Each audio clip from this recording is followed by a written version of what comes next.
Shabbat Shalom. Shabbat Shalom.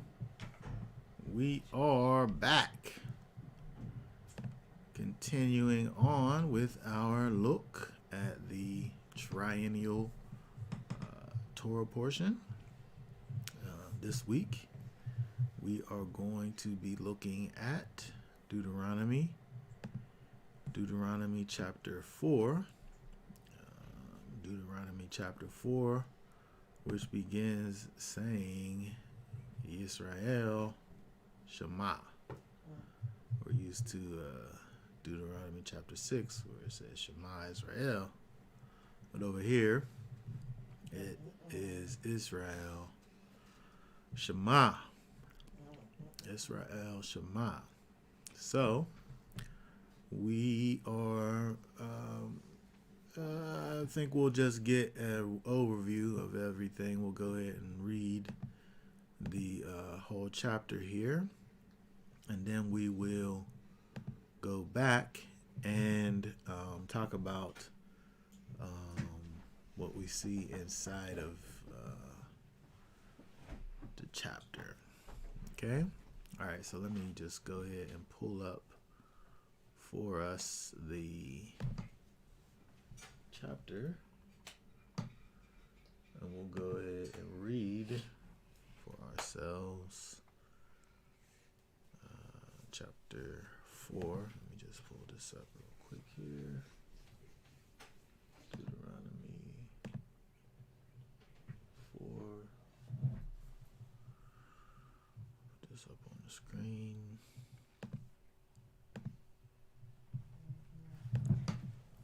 Okay, very good.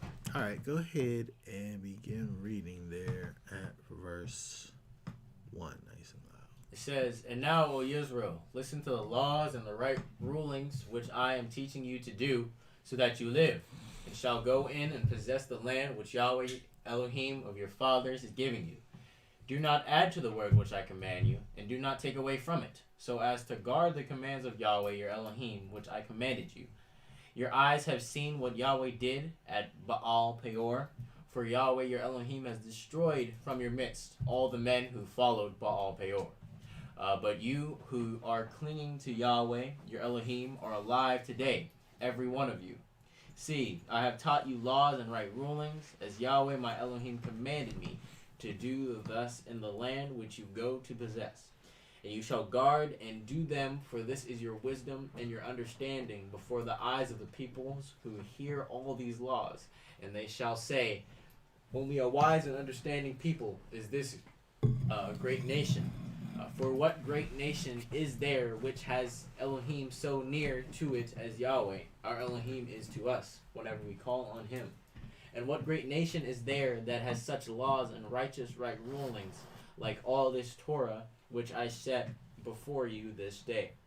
Only guard yourself and guard your life diligently, lest you forget the words your eyes have seen, and lest they turn aside from your heart all the days of your life. And you shall make them known to your children and your grandchildren. The day when you stood before Yahweh your Elohim in Horeb, Yahweh said to me, assemble the people to me, and I make them hear my words, so that they learn to fear me all the days they live on the earth, and teach them to their children. And you came near and stood at the foot of the mountain, and the mountain burned with fire, to the heart of the heavens, darkness, cloud, and thick darkness. And Yahweh spoke to you out of the midst of the fire. You heard a voice of words, but saw no form. You only heard a voice. And he made known to you his covenant which he commanded you to do, the 10 words, and he wrote them on 2 tablets of stone. And Yahweh commanded me at that time to teach you laws and right rulings, for you to do them in the land which you pass over to possess. Therefore diligently guard yourselves, for you saw no form when Yahweh spoke to you at Horeb out of the midst of the fire, lest you should do corruptly, and shall make for yourselves a carved image in the form of any figure, the likeness of male or female, the likeness of any beast that is on the earth, or the likeness of any winged bird that flies in the heavens. the likeness of any creature that creeps on the ground, or the likeness of any fish that is in the water under the earth. And lest you lift up your eyes to the heavens, and shall see the sun and the moon and the stars, all the host of the heavens, and you be drawn away into bowing down to them and serving them, which Yahweh your Elohim has allotted to all the peoples under all the heavens. But Yahweh has taken you and brought you out of the iron furnace, out of Mitzrayim, to be his people, an inheritance as it is today. And Yahweh was enraged with me because of your words, and swore that I would not pass over the Jordan, and that I would not enter the good land which Yahweh your Elohim is giving you as an inheritance. For I am to die in this land. I am not passing over to the Jordan, but you are passing over, and shall possess that good land. Guard yourselves, lest you forget the covenant of Yahweh your Elohim, which he made with you, and shall make for...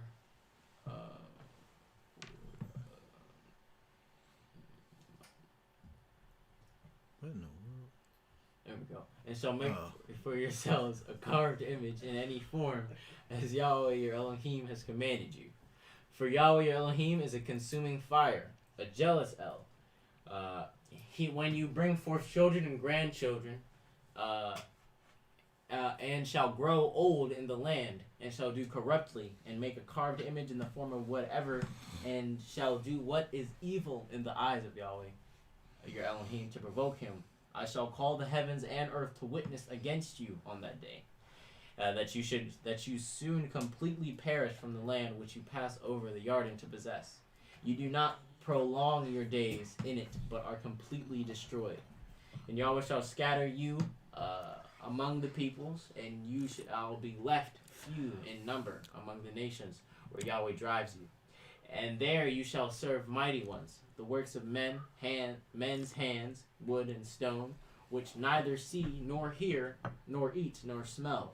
But from there you shall seek Yahweh your Elohim, and shall find, when you search for him with all your heart and with all your being, in your distress, when all these words shall come upon you in the later days, then you shall return to Yahweh your Elohim, and shall obey his voice. For Yahweh your Elohim is a compassionate El. He does not forsake you, nor destroy you, nor forget the covenant of your fathers which he swore to them. For ask now of the days that are past, which were before you, since the day that Elohim created men on the earth, and ask from one end to the heavens to the other end of the heavens, whether there has been a word as great as this, or has been heard like it. Has a people heard the voice of Elohim speaking out of the midst of the fire, as you have heard and lived? Or has Elohim tried to go and take for himself a nation from the midst of a nation by trials, and by signs, and by wonders, and by battle, and by a strong hand and an outstretched arm, and by great fearsome deeds, according to all that Yahweh your Elohim did for you in Mitzrayim before your eyes? You have been shown it, to know that Yahweh himself is Elohim. There is no one beside him. From the heavens he let you hear his voice to instruct you, and on earth he showed you his great fire. And you have heard his words out of the midst of the fire. And because he loved your fathers, therefore he chose their seed after them, and brought you out of Mitzrayim with his presence, with his great power, to drive out from before you nations greater and stronger than you, to bring you in, to give you their land as an inheritance as it is today. And you shall know today, and shall recall to your heart, that Yahweh himself is Elohim in the heavens above and on the earth beneath. There was none else. And you shall guard his laws and his commands, which I command you today, so that it is well with you and with your children after you, and so that you prolong your days on the soil which Yahweh your Elohim is giving you for all time. Then Moshe separated these 3 cities beyond the Jordan toward the rising sun, for a manslayer to flee there, he who unknowingly murdered his neighbor without having hated him in the time past, and might flee to one of those cities and live. Bester in the wilderness in the level land for the Reubenites and the Ramoth and Gilead for the Gadites, and Golan in Bashan for the Menashites. And this is the Torah which Moshe set before the children of Israel. These are the witnesses and the laws and the right rulings which Moshe spoke to the children of Israel after they came out of Mitzrayim, beyond the Jordan, in the valley opposite Beth Peor. In the land of Sihon, sovereign of the Amorites, who dwelt at Heshbon, when Moshe and the children of Israel had stricken after they came out of Mitzrayim. And they took possession of his land in the land of Og, sovereign of Bashan, two sovereigns of the Amorites, who were beyond the Jordan, toward the rising of the sun, from Aror, which is on the bank of the Wadi Arnon, even to Mount Sion, which is Hermon, and all desert plain beyond the Jordan, as far as the sea of the Arabah, below the slopes of Pisgah. Okay, very good. All right. So we want to go back, look at some things here.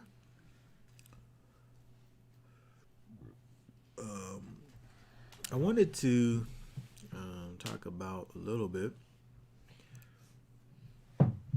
as we begin, it's important when we think about this,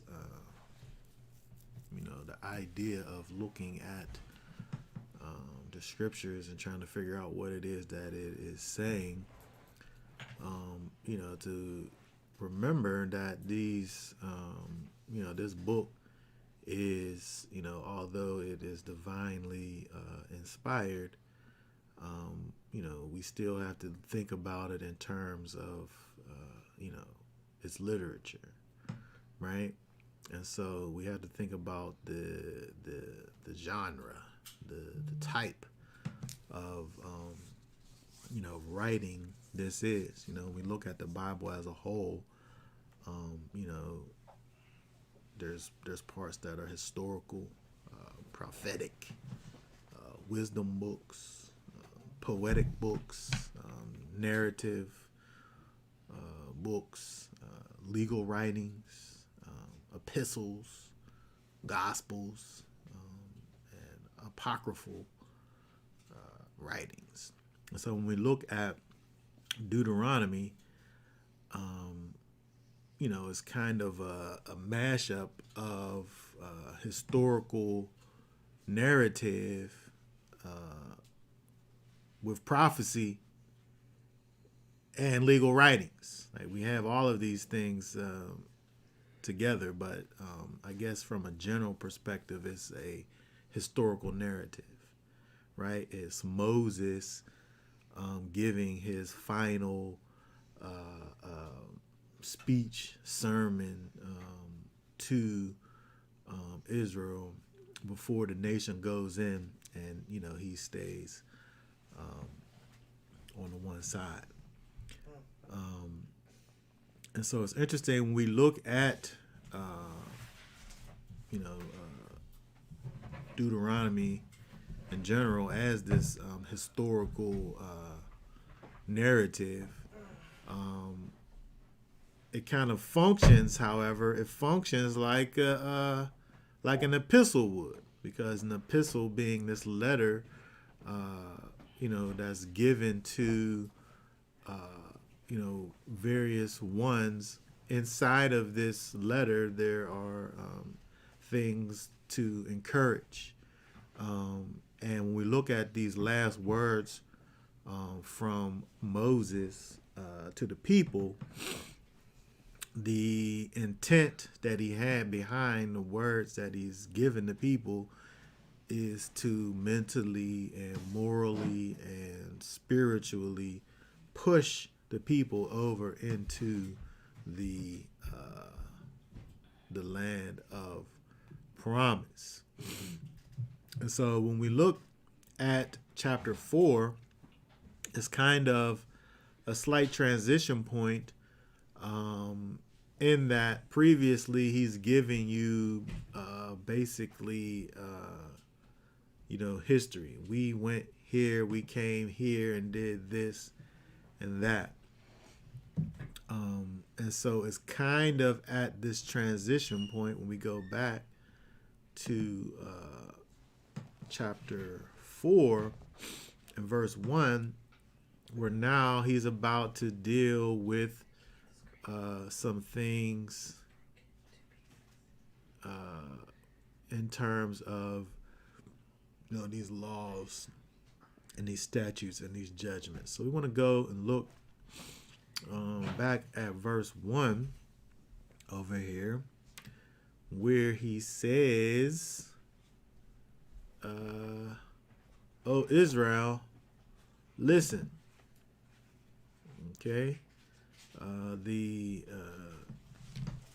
title of this Torah portion is Yisrael Shema.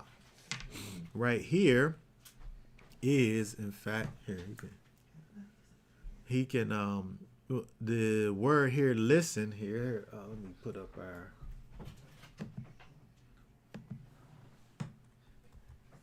tools here.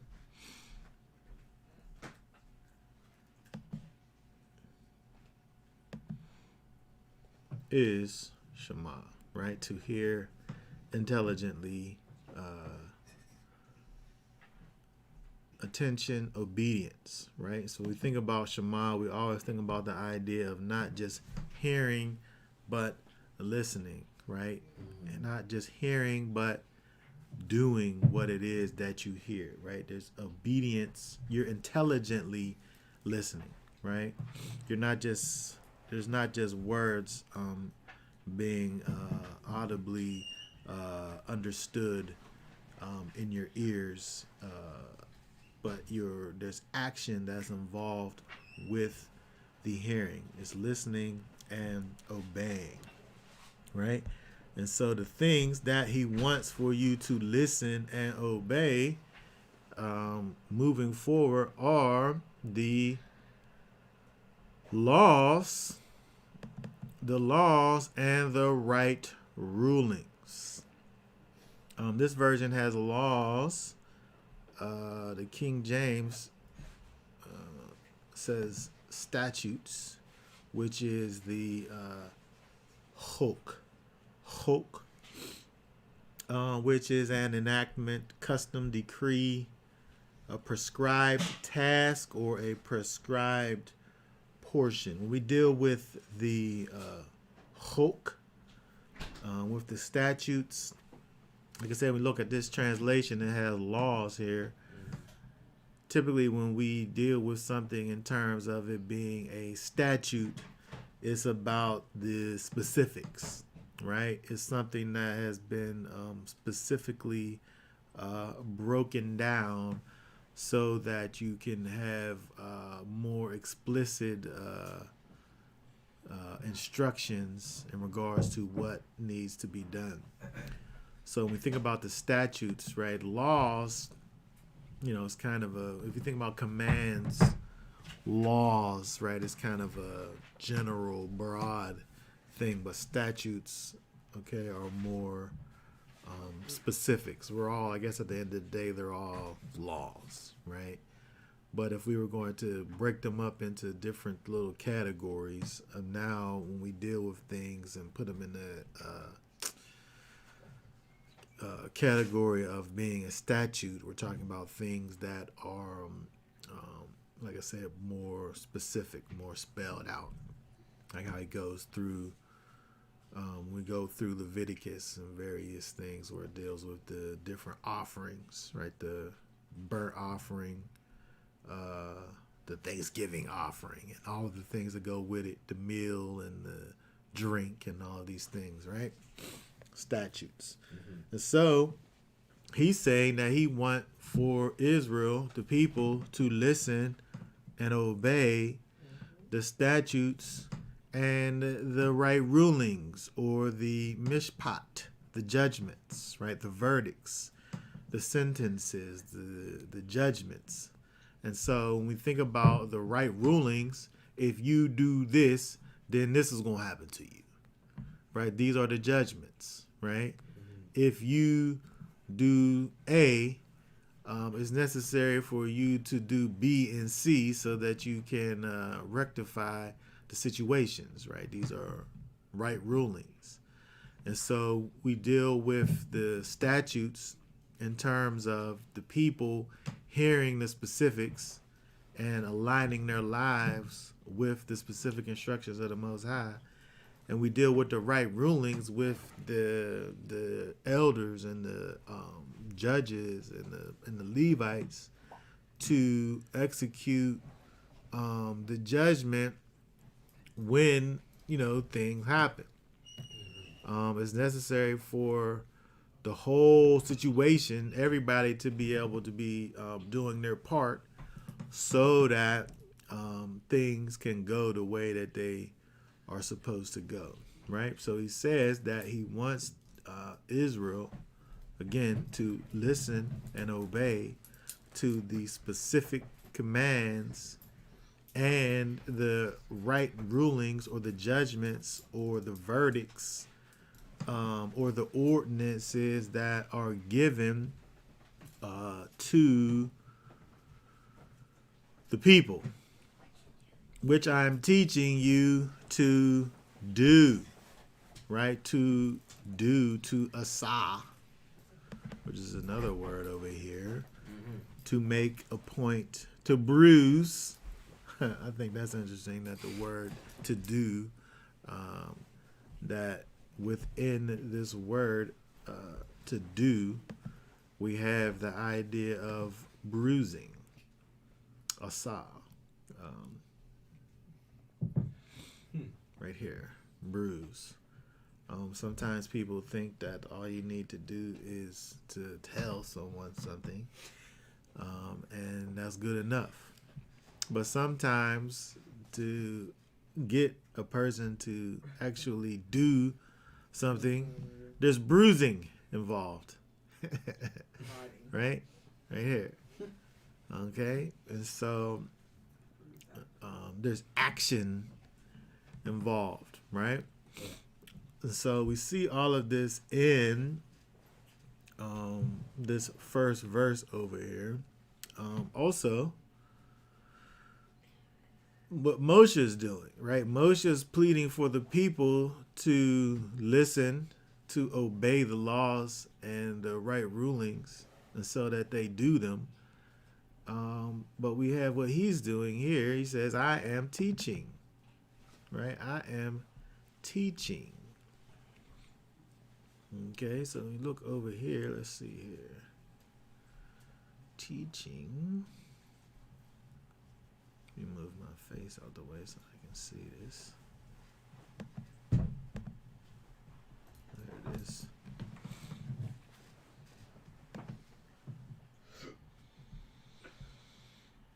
The word for teach is lamad. Lamad, which essentially is the same as the letter lamed, right? It's essentially the same letters, right? We have different vowels to get, to pronounce the letter as opposed to the word lamad, which is to goad, right? Which is to teach. Do I have a picture of the lamed? Ah, yes, I do. Okay, very good. So when we look at the lamed in the ancient Hebrew, okay, the modern, the lamed, the mem, the dalet, right? So the lamed in the ancient is this shepherd's staff. It's just shepherd's staff, right? So we have the shepherd's staff. It leads, it guides, it directs, it prods, it chastens, right? The shepherd's staff. Water, the mem is water. Water is mighty. Water, the mem can be identified as water, blood, chaos, or simply in this case, we would think about it as being might, right? And the dalet, which is the tent door flap, which has the idea of movement, in and out, and the opening to the house.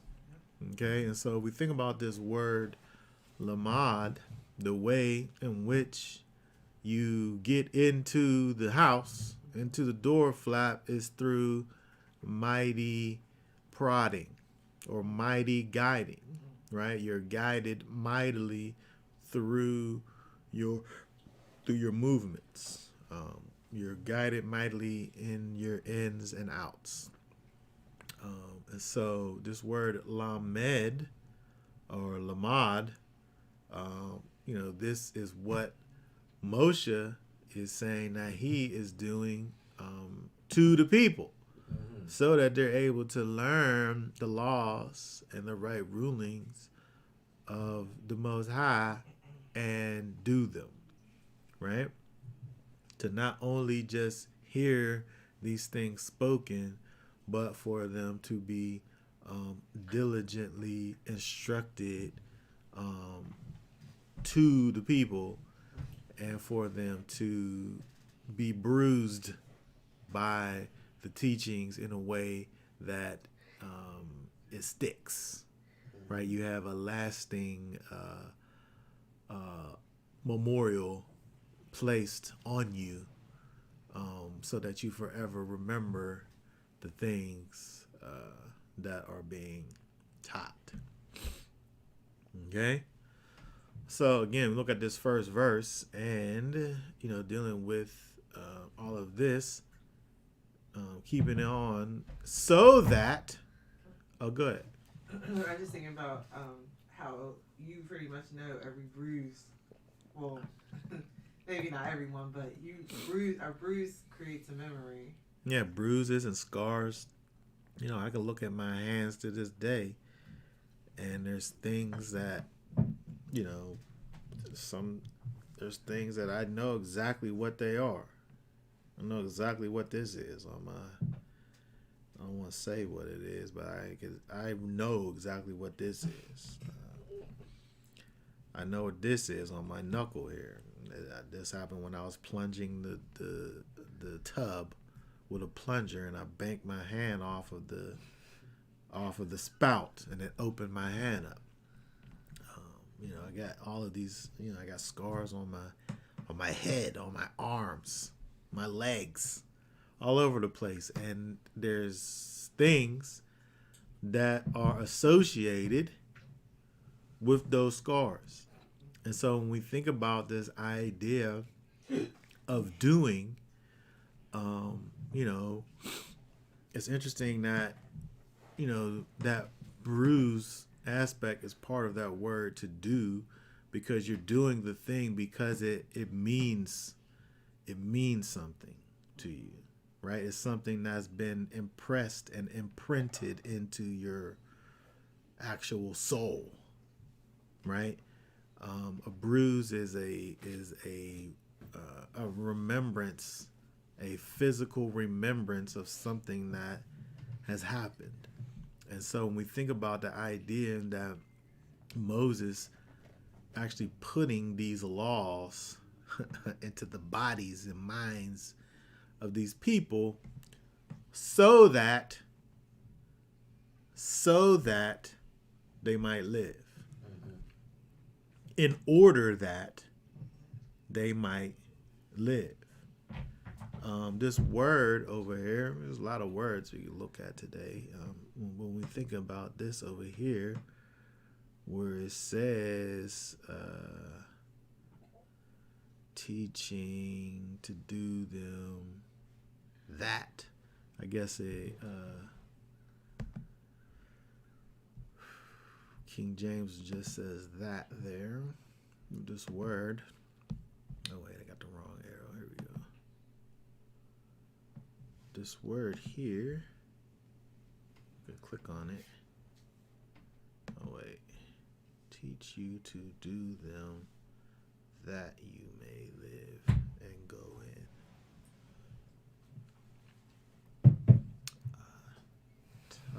Hold on.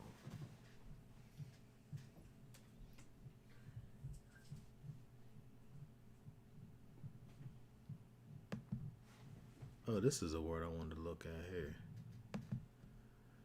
And now, or therefore, right? Therefore hearken, or now hearken, which is ata. Henceforth, it can be translated as henceforth or therefore. And so all of these things, right? All of these things that are being spoken, you know, these things are all connected to one another, right? And so when we think about the idea of receiving these teachings, the idea of doing what it is that you are taught to do, so that these other things may happen, so that you may live, so that you may go into the land and possess it. There's so many things that we look at in the scripture that are conditional. Okay? If you do this, then this could happen for you. If you don't do this, then this is not going to happen for you. Right?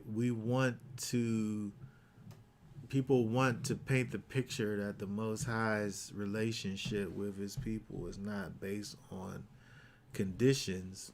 But we see so many therefores and so that's and ifs and whens in the scriptures, it's impossible to come to that conclusion. Yeah.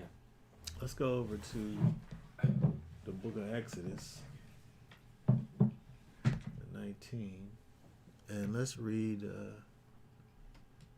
start reading at verse 5 through 8. And now, if you diligently obey my voice. Okay, so he said, if you diligently obey. And now, if you diligently obey. Hold on. This is our word again now. Atah. Atah.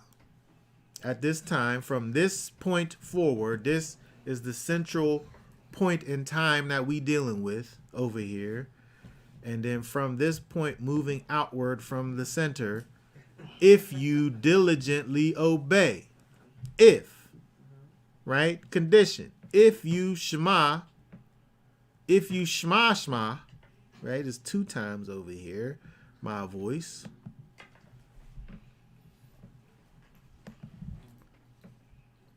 Okay. If you shema, if you diligently obey, if you diligently listen and obey, then, right? Then he'll do this. If you obey my voice and guard my, keep on going. And shall guard my covenant, then you shall be my treasured possession above all the peoples. So that's the way that you become the treasured possession above all the people, for all the earth is mine, he said. So he wants for Israel to be his treasured possession. But it says, if you diligently obey my voice and guard my covenant, then you'll be that. Condition. Right? If you obey the teachings of Moses, then you may live and go into and possess the land which Yahweh, your Elohim of your fathers, is giving you. The Most High has already given the land to the people. Yep. So it's theirs already.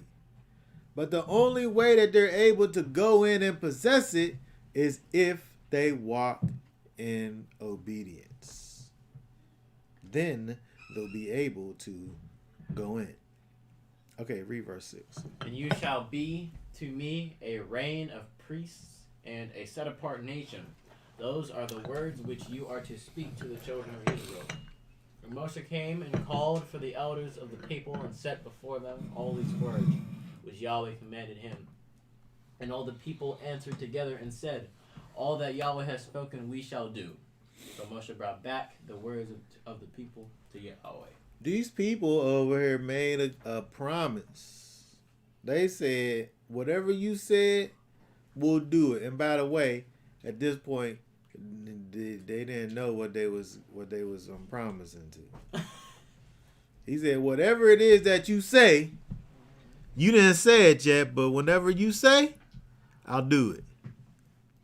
That's actually, by the way, a terrible way to do deals. Okay? Don't do deals in that way. Hear what the terms are first, and then say whether or not you're gonna do it or not. Because over here, the people, they're bound by what they said.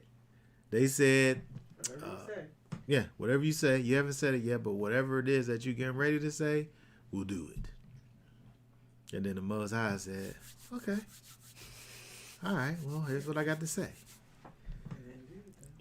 No, yes, they didn't do it. But be that as it may, there was a condition, right? Most High always deals in this way. He didn't just start doing it. But again, obedience to the laws and the right rulings, which Moses is teaching you to do, so that you may live. Right? So when we think about this word over here, so that you may live. Let's look at this word over here, which is chaya. Chaya, to live, literally, to revive, to keep life, nourish.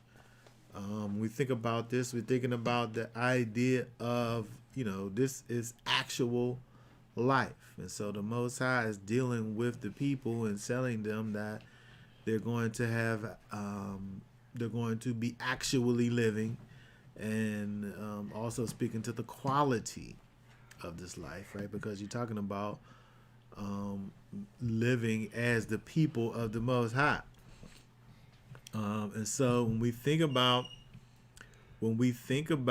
the idea of going in and being the people of the Elohim of Abraham, Isaac, and Jacob, that connection, that relationship that exists with the people, between the people and Elohim, right? This is life.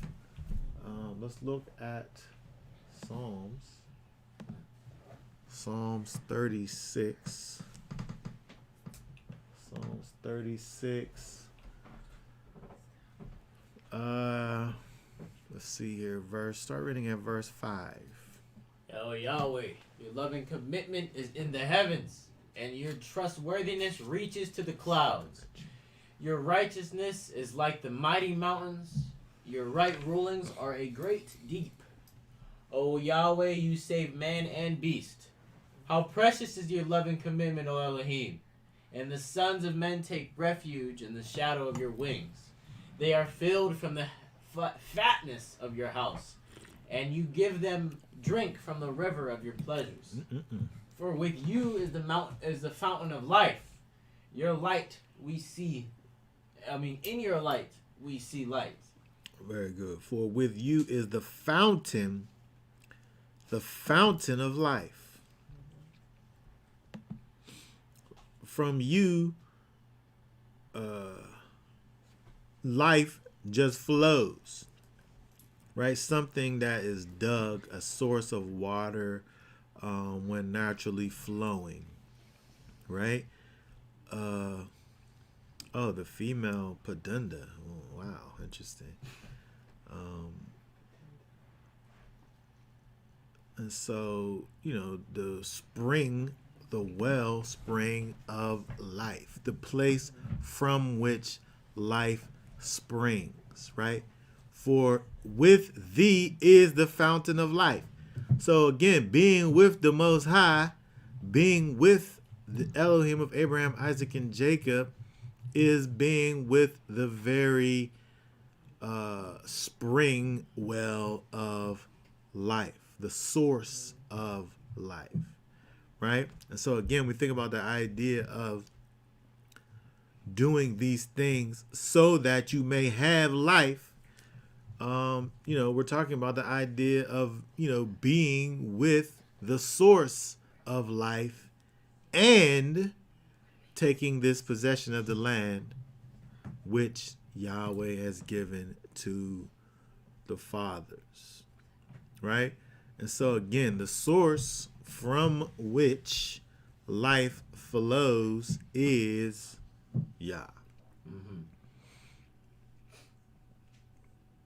So not only are we talking about the idea of living, but we're taking what it is that Yah is giving, right? And again, like I said, he's already given it, but we have to be able to go and receive it. Yeah. And the way that we receive it is by being obedient to his will. Let's look at Ephesians 2, read verses 4 through 7.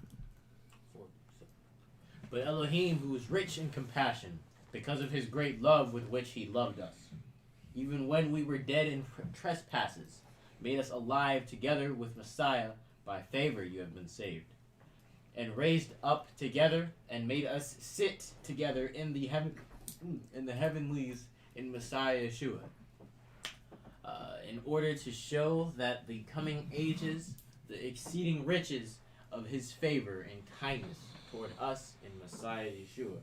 He said, even when we were dead in trespasses, made us alive together with Messiah,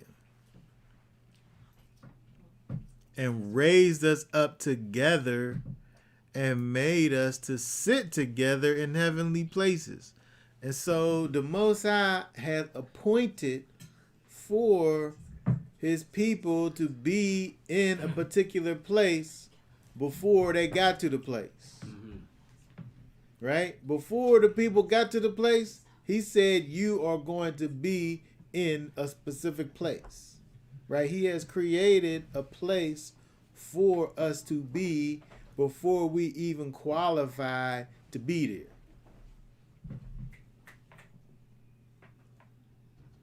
Right? Before we even make it to the place, he said there is a place that's waiting and ready for you. Mm.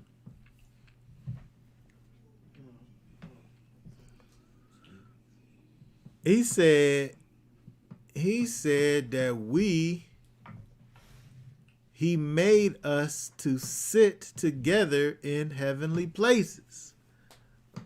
It seemed like to me, I'm sitting right here where I'm at, in Mount Oliver, in Pennsylvania. But he said that he made us to sit together in heaven. He made us, like he already did it, for us to sit together in the heavenlies in Messiah. And so he made a place for us to be, raise us up together. Did I raise up already? I know he raised up. I know that Yeshua raised up. Here, let's look at this. Colossians 1.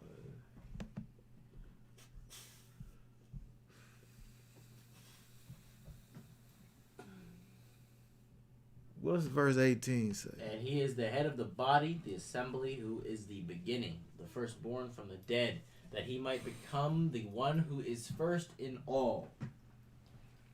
Yeah, Yeshua is the firstborn of the dead, and he was that whenever he raised from the dead and got his renewed body.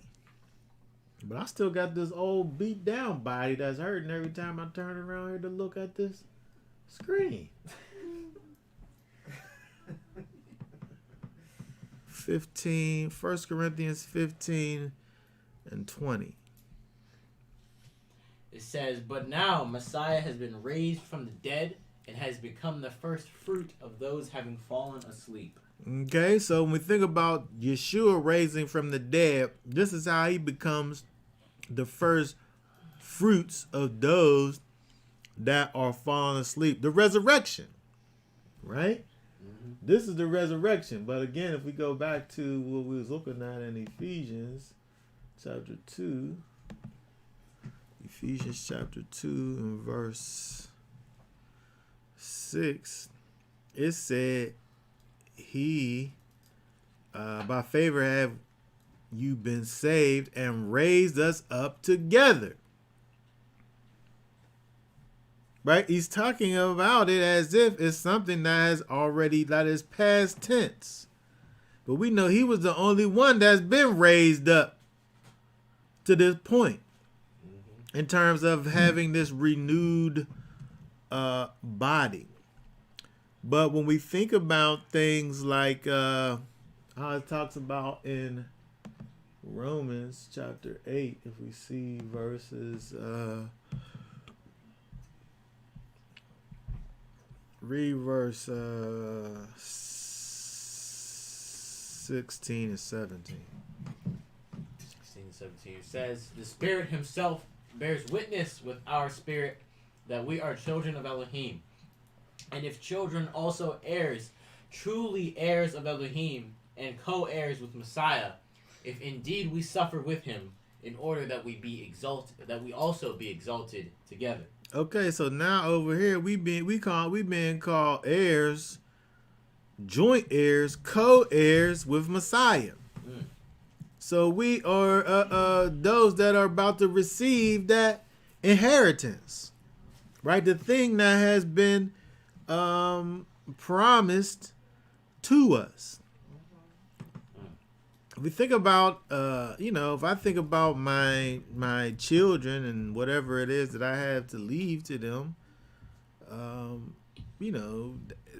they're heirs, right? The children are indeed my heirs right now, right? They are going to get what was their daddy's at some point in time. They are heirs, right? And so they are entitled to the thing that's coming. And so, for all intents and purposes, it's theirs right now,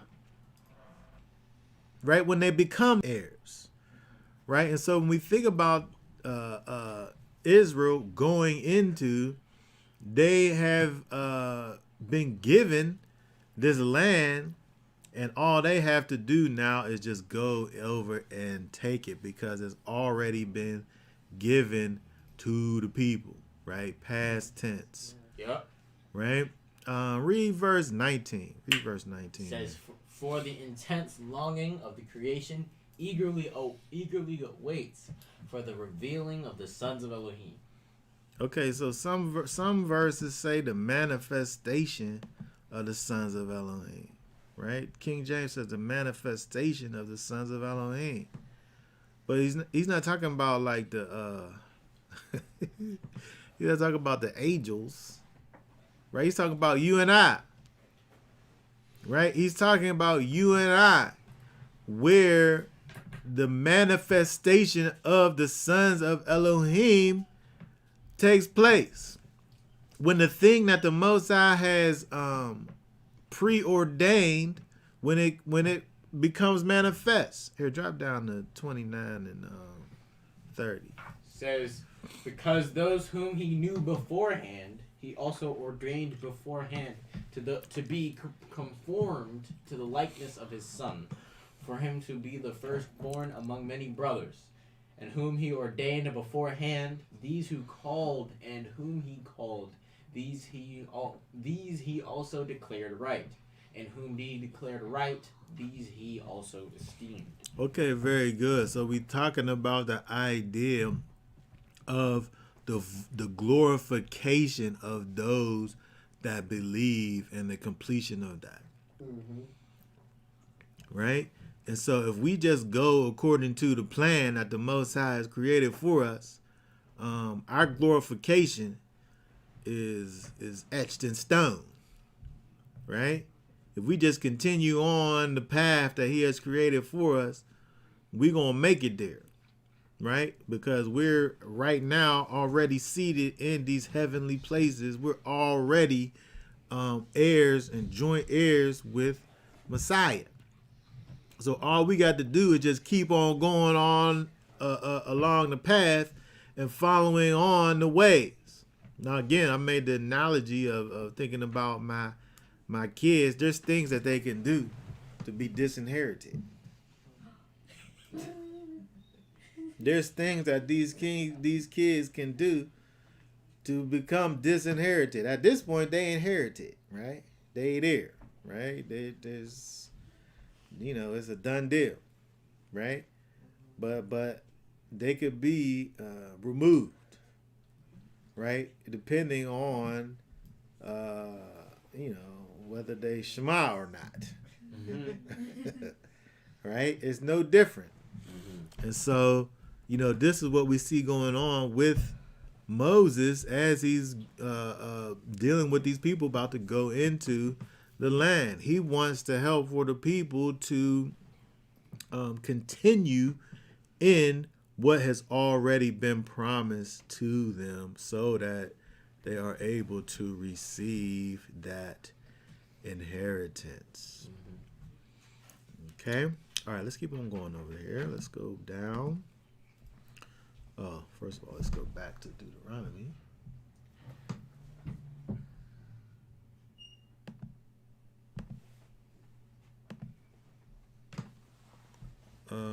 Read again for us verse 2. Says, do not add to the word which I command you, and do not take away from it, so as to guard the commands of Yahweh your Elohim, which I am commanding you. Okay, very good. Don't add to it. Don't take away from it. Don't add. Don't augment.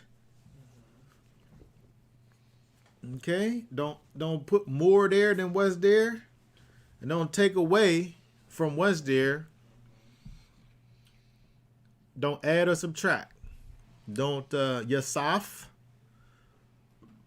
or gara. Gara, the word for diminish, is to scrape off or to shave or to remove. A lessener to make it small. I think it helps for us to understand. It helps for us to understand this verse here. If we just look at the context, don't add to the word which I command you. Don't take away from it, so as to guard the commandments. Right? So the way that you don't add to it or take away from it is to guard it, is to shamar it, right? Is to hedge it, is to protect it, is to keep it. Because it's interesting when you think about this and what exactly it means to add to or take away from. If we think about it in terms of the King James Bible, if we look, this is a perfect example. If we look at this verse 2, this right here, this word's added to the Bible, ought. We could probably look at 5 verses and probably everyone has a word that's added. Is that breaking the commandment to put these words in here that's not there? Is that what he's saying when it says do not add to the word which I command you and do not take away from it? Is that what it means?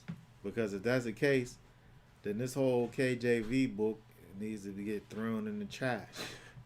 Because every verse that we look here, let's see how many verses I gotta go from 2 to find another place where there's these italicized words which are added to the text so that we're able to read it.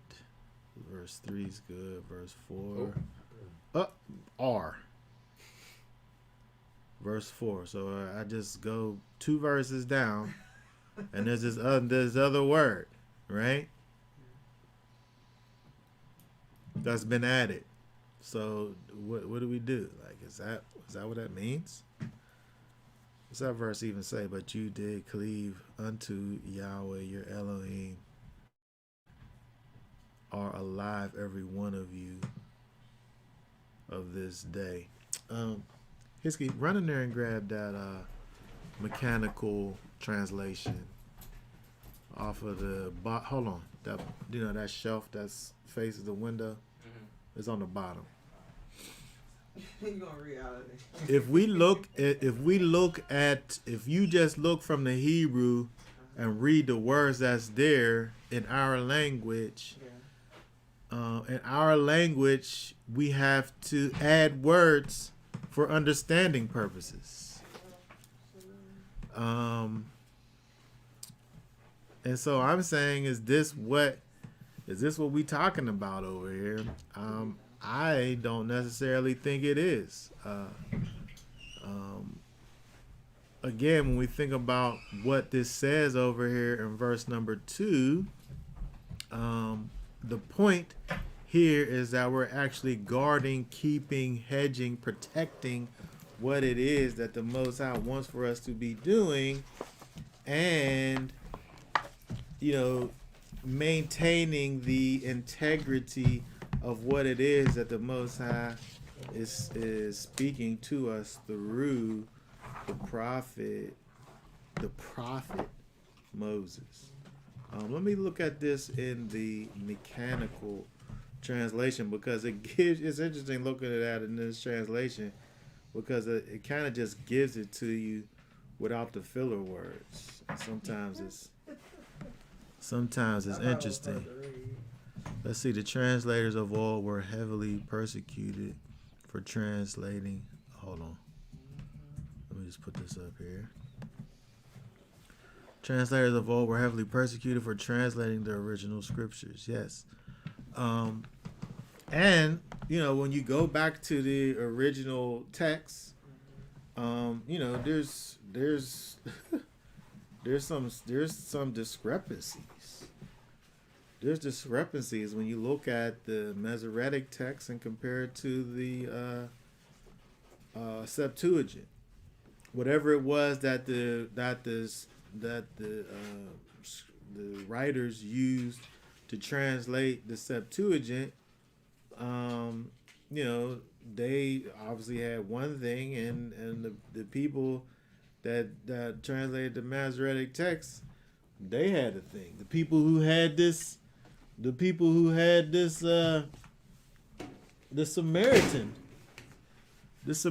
text, they had something. And they're all calling it Torah, but none of it's exactly the same, because there was words that was added or subtracted or diminished. But again, I think that these verses over here is the emphasis, I think, is really on protecting the integrity of what it is that the Most High is conveying. Because when we think about Yeshua, in his last words to the disciples, he's showing himself to the disciples in the law and the writings and the prophets. But from a literal standpoint, he's not there. And so in order for Yeshua to actually be there, he has to be able to be looking at the scriptures at a below the surface level, which from the a literal perspective is not there. Was he adding to the word? Well, he couldn't have, because if he would have been adding to the word, it nullifies his credibility in terms of being Messiah, right? Because he was perfect in every way. And so again, looking at this verse, I feel like the emphasis over here on understanding it is more about understanding what you're doing so as to guard the commandments, guarding the commandments of Yahweh your Elohim, which I'm commanding you. Go ahead. Now we're seeing just a total assault on the Torah from people who are Hebrews, quote unquote, call themselves Hebrews. Where they literally are ripping out pages of the Torah. Okay, those people are doing that. Yes. If you just taking away whole books, like Leviticus, they don't mess with Leviticus, right? Leviticus is over. No Leviticus. They don't mess with Leviticus. Just take that out. This whole time, we got the 5 books of Moses. This whole time, they made it 4. It really did. When we go back into the history, it's always been the Chumash. Mm-hmm. It's always been 5 books. Torah. How they make it 4? Those people aren't guarding the commands. Right? It's interesting if we even read verse 3 along with that. Read verse 3 right there. It says, your eyes have seen what Yahweh did at Baal Peor, for Yahweh your Elohim has destroyed from your midst all the men who followed Baal Peor. Okay, so the very next verse that he talks about adding and taking away from so as to guard the commands, he talks about what happens when people start entering into idolatry. Mm-hmm. Those people added to the word. Mm-hmm. Those people added to what is acceptable to the Most High and made it so that this extra things was acceptable. The people that was there with the golden calf, they was worshiping Yahweh with a golden calf.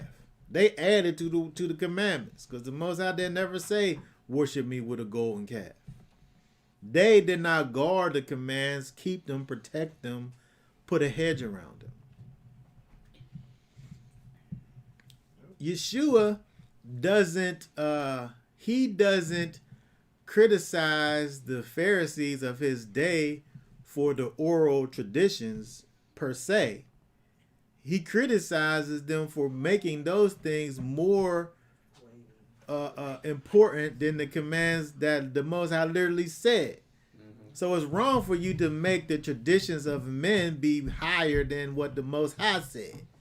But for you to have a tradition, which we could make the argument that is adding to the word, is not the problem. But the problem is when you make that thing be more important than what the Most High actually said. It's like we have Halal every Shabbat. That's not a command. No, it's not. It's not. But it's a way to guard the commands. Yeah. When we make fences around our doings that make it harder for us to break the commands, there's no thing with that over here. Let's look at some of these comments. This is part of why we need, and he sent his Ruach HaKodesh to guide us righteously in the spirit of truth and matters pertaining to pleasing the Most High. Yes, we have to be able to have a real understanding and connection to the Most High so that he can know so that we can know what it is that he would have for us to be doing.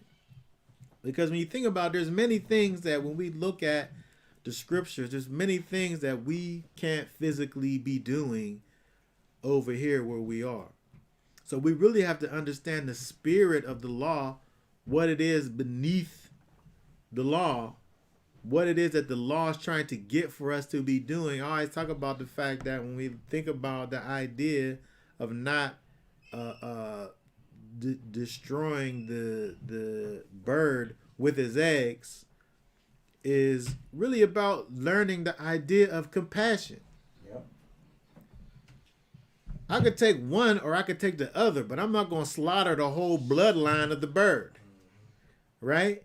And so that's about living your life and having compassion for the things that the Most High has created. That's what he's trying to teach us there.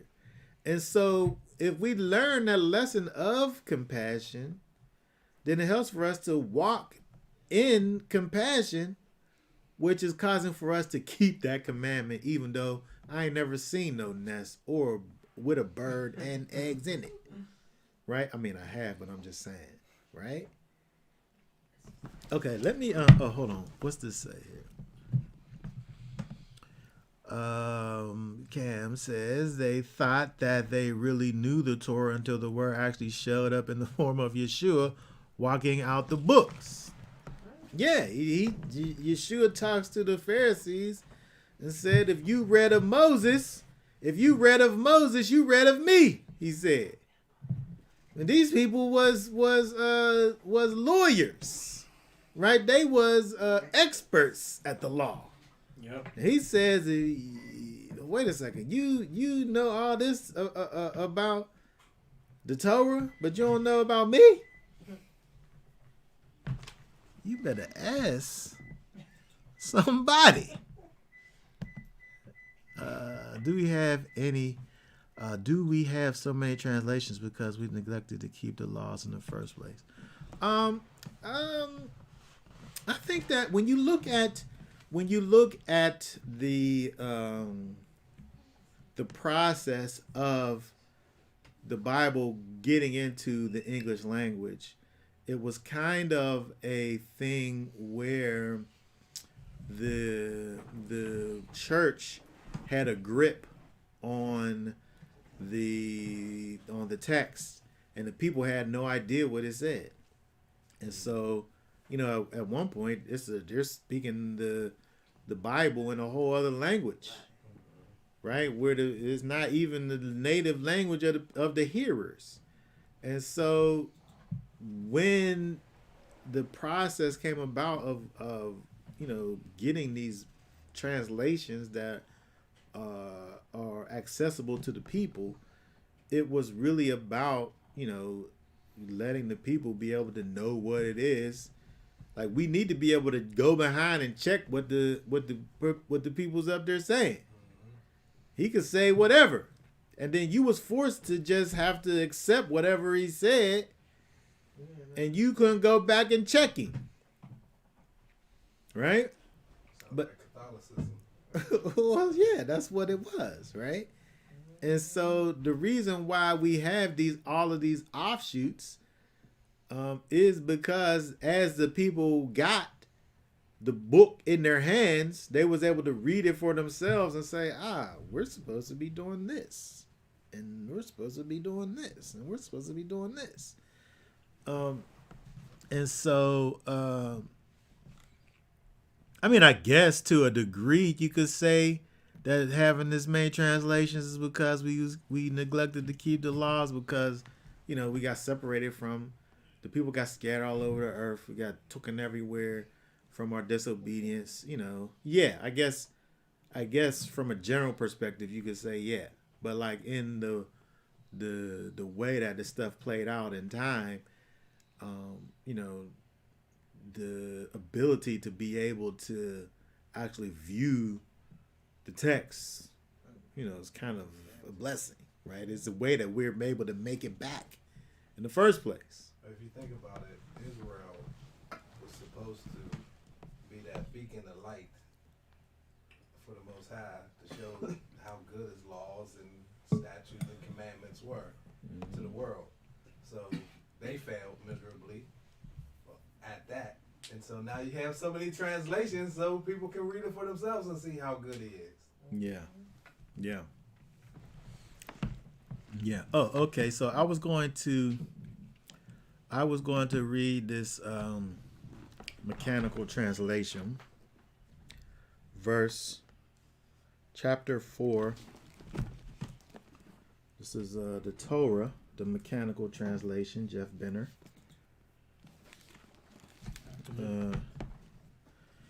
It says, not you will make add upon the word which much at you, and not you will take away from him to safeguard Yahweh Elohim you, which I much at you. It's hard to get it, right? It's hard if you just read the words that are there without mashing them together. Like there's things that are implied with the language. There's things that are implied that you add in your interpreting of the words or translating the words. And so I'm saying that when we think about this idea of adding to or taking away from, it's not about adding words so that we're able to understand what it is that it's saying, like in a coherent sentence, right? It's about maintaining the integrity of what is the Most High is trying to say to us, that keeps us from going astray, right? Because again, we think about in the context over here, the very next verse deals with the people that went off into idolatry, who obviously didn't guard the word, and they added to it by thinking that whatever they was doing was something that was acceptable. With what they did over here with Baal Peor, which was this, having these little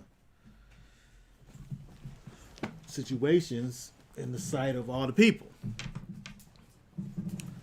All right, so let's keep on going here. Let's go down. Read for us again, verse 4. Says, but you who are clinging to Yahweh your Elohim are alive today, every one of you. Okay, very good. So we could also think about the fact that, these sentences are together, right? And so you're not adding to or taking away from and actually guarding the commands by clinging to Yahweh your Elohim, or holding fast, right? This word is here, let's see here. To cleave, the King James says here. This word is dabek. Adhering, cleaving, joining, stick close. This word here is used 3 times in the Bible. We have it here. We have it in 2 Chronicles.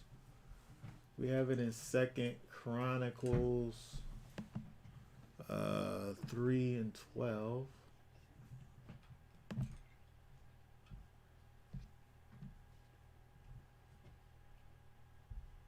Read that verse 12. And the wing of the other cherub was 5 cubits, touching the wall of the room, and the other wing was also 5 cubits, touching the wing of the other cherub. Okay, so it's translated here, look, as touching the wall. The King James says reaching to the wall. That's one word. But our word is here where it says touching the wing, which is this right here, which is our word, dabek. adhering, cleaving, joining, sticking close. Okay?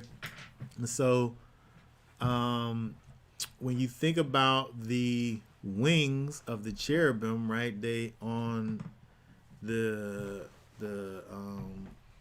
box, the lid to the ark, the wings were supposed to come together and shield the face of the angels there, the cherubim, from the glory of the Most High, right? So they had to come together and touch and join, right? Another place is Proverbs. The only other place is Proverbs 18,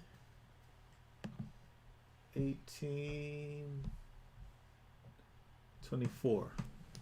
A man of many friends might come to ruin, but there is a loving one who sticks closer than a brother. That sticks closer than a brother. There's our word there. That adheres, that sticks, that's joined together closer than a brother.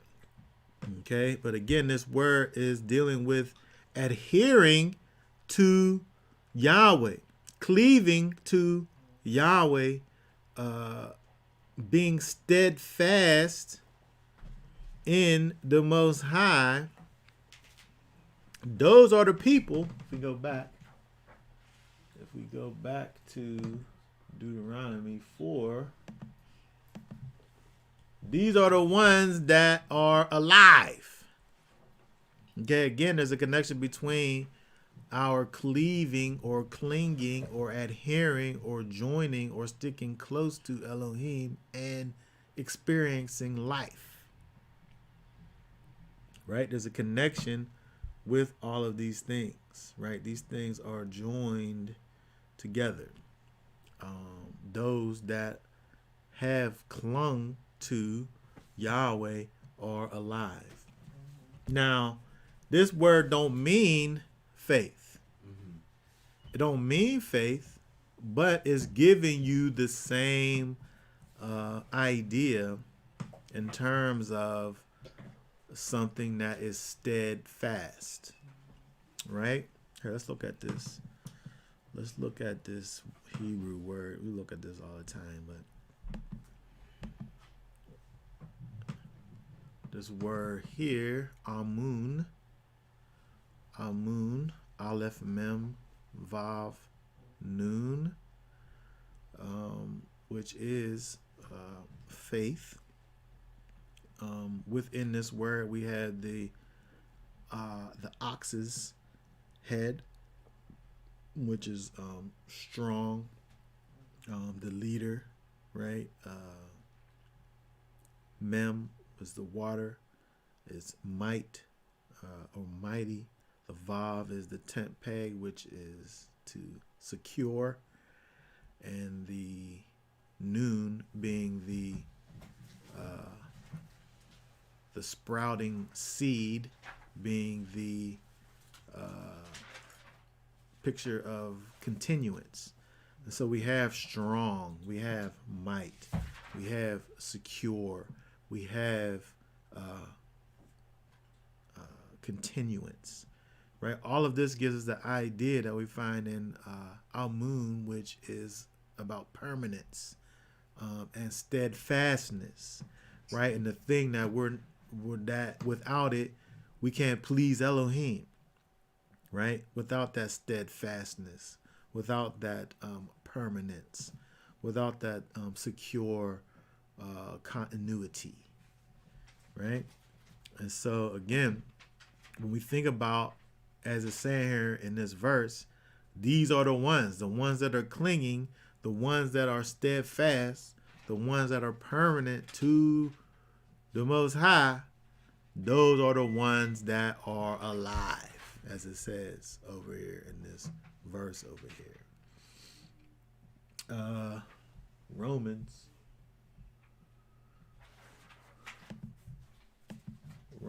8. verse 6. For the mind of the flesh is death, but the mind of the spirit is life and peace. Okay, when we're able to have a mind of the spirit, that's life and peace. Yep. When we're able to have that mind of the character of the Most High, the Spirit being the character of the Most High in us, right? When we're able to have that mind, we have a life. And so when we think about this in terms of what we see over in Deuteronomy 4 and 4, those that hold fast to Yahweh, they are alive. They have life. Yeah. The ones that are able to maintain a connection to and be joined to the Almighty, they have life. Nothing's changed from there to Romans 8 and 6. If we're disconnected, if we're separated from the Most High, if we have a mind of the flesh, if our mind is dealing in carnality, that of course brings about death, right? Because that is being separated from the Most High. But when we're connected, when we're adhering, when we're one with the Most High, now we have life and peace. All right, so let's look at read 5 and 6 again for us. See, I have taught you laws and right rulings, as Yahweh my Elohim commanded me to do, thus in the land which you go to possess. And you shall guard and do them, for this is your wisdom and your understanding before the eyes of the people who hear all these laws. And they shall say, only a wise and understanding people in this great nation. Okay, very good. So again, we see over here that this is by Moses repeatedly insists on this concept of teaching. I am teaching you. I am lamading you. Lamading, right? So that you can live and go and do the things that the Most High has for you to be doing and go in here and to possess this land. Let's go over to Psalms 24. Psalms 24. Read, let's see what 4 and 5 say here. It says, he receives a blessing from Yahweh and righteousness. Hold on. Verse 24, chapter 24, verse 4. He who has innocent hands and a clean heart, who did not bring his life to naught and did not swear deceivingly. 25 too? Hold on. Hold on, is this the right verse?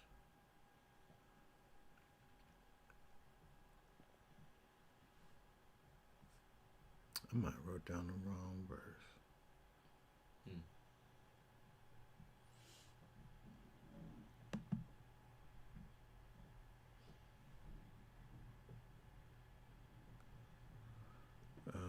Hold on a second here.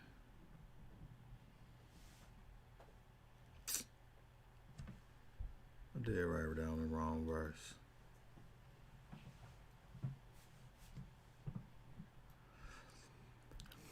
All right, let's keep on going. I could probably make that work, but I'm not going to sit up here. All right, so, let's go back over to Deuteronomy 4. Okay, again, so we see over here, so again, with the idea of teaching the people the laws and right rulings, the statutes and the judgments. 4, it says that your wisdom and understanding in the sight of the peoples who will hear all these statutes, will say, this is a great nation, is wise and an understanding people. So it's interesting when we look at this, because I think that when we think about living a life unto the Most High and doing His commandments, when people look at us, they be like, what you doing? You gotta have them things hanging off of your pants like that? Saturday's the perfect day to go out shopping and stuff. You ain't going shopping? Or to the club. Yeah, you ain't trying to go out and party on today? I got a guy tell me all the time, like, man, see all that stuff you and T. Lou doing? The Most High, I serve him a different way. I ain't gotta have them fringes and all that stuff. Yeah. You know what I'm saying? Yeah. Tell me that every time. But when we look at this, it says when you guard and do the laws and commands, it says that this is your wisdom and understanding before the eyes of the people who hear the laws, and then they say, those people who hear it and see you, only a wise and understanding people is this great nation. Meanwhile, I got all these people over here talking about you about to go where for 8 days and do what? You hold on, we about to eat this sandwich, but it's Passover. Just, it's not that big of a deal. You don't gotta eat them crackers all. You gonna eat them crackers all week? No leaven? All week you gonna eat them? You gonna go a whole day and not eat nothing or drink nothing? Having in our house. All that. Oh, yeah. But it's talking about these people over here who's supposed to be looking at us and saying, those people is amazing. For what a great nation is there which has an Elohim so near. That's what they supposed to be saying to it, as Elohim is to us whenever we call on Him. But let's look at this over here. Let's look at a couple of these verses over here, because there's a difference. These people who get to this place, they got a certain revelation. Something's been revealed to them. Not like most people. Because most people look at us and looking at what we doing, they're like, y'all crazy. Y'all doing too much. You don't even gotta do all that. All you gotta do is just be a good person. Let's look over here. All you gotta do is believe. Jesus Christ, He did it all. Oh, that's you it. ain't gotta do it. You don't gotta do nothing, right? Read verse 1 right there. The fool has said in his heart, there is no Yahweh. They have done corruptly. They have done an abominable deed. There is no one who does good. All right, so when we think about the fool, he can't see. He don't know what's right or what's wrong. He don't know the difference, right? And he says, there is no Yahweh. There is no Yahweh.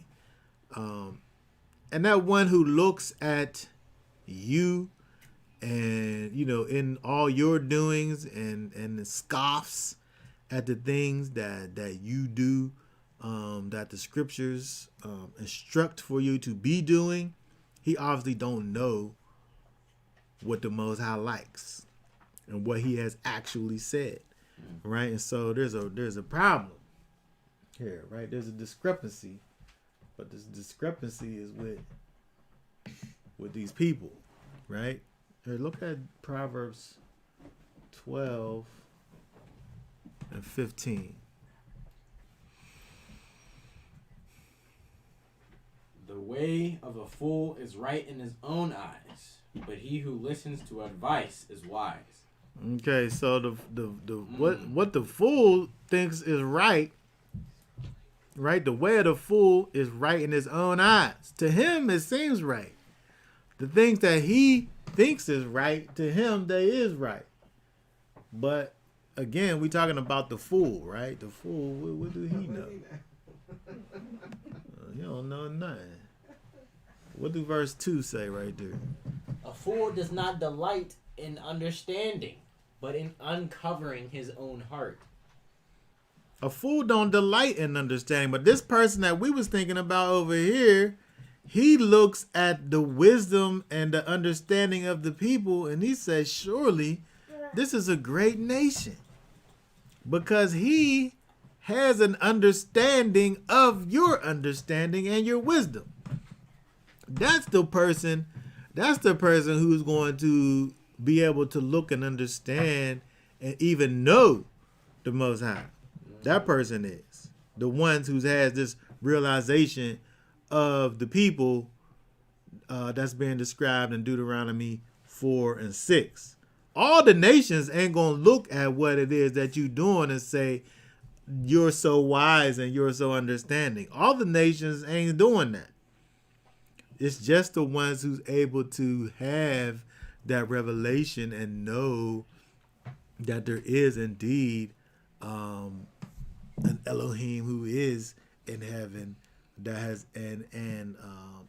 we are just doing what it is that he has prescribed for us to be doing. If we look over at 1 Corinthians 1, start reading that verse 18. For the word of the stake is indeed foolishness to those who are perishing, but to us who are being saved, it is the power of Elohim. This thing over here, when we talk about what is it Yeshua has done for us, it says that whole thing that he did with the torture stake and all of that, that's foolishness to them, to those that are perishing, to those that don't believe. But to us who are being saved by it, it is the power of Elohim. Keep on going. Says, for it has been written, I shall destroy the wisdom of the wise and set aside the learning of the learned ones. Here, read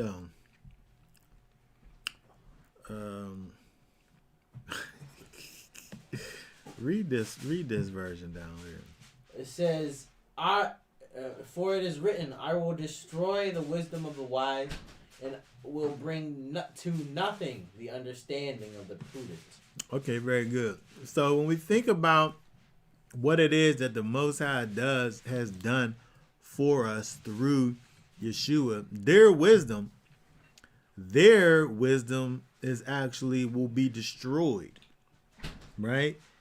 And he said, and will bring to nothing the understanding of the wise. This thing, everything kind of gets flipped upside down. We think about the fact that the Most High sends his son Yeshua, who is really the creator, who comes into this world and becomes a servant to those which he has created.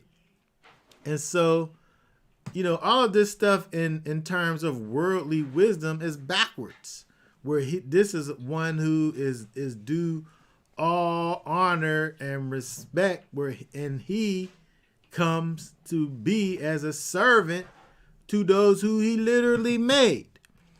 To the foolish, this is an absurd notion, but to us, those that believe, this is power. It is the power of Elohim.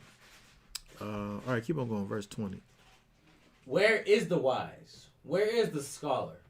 Where is the debater of this age? Has not Elohim made foolish the wisdom of this world?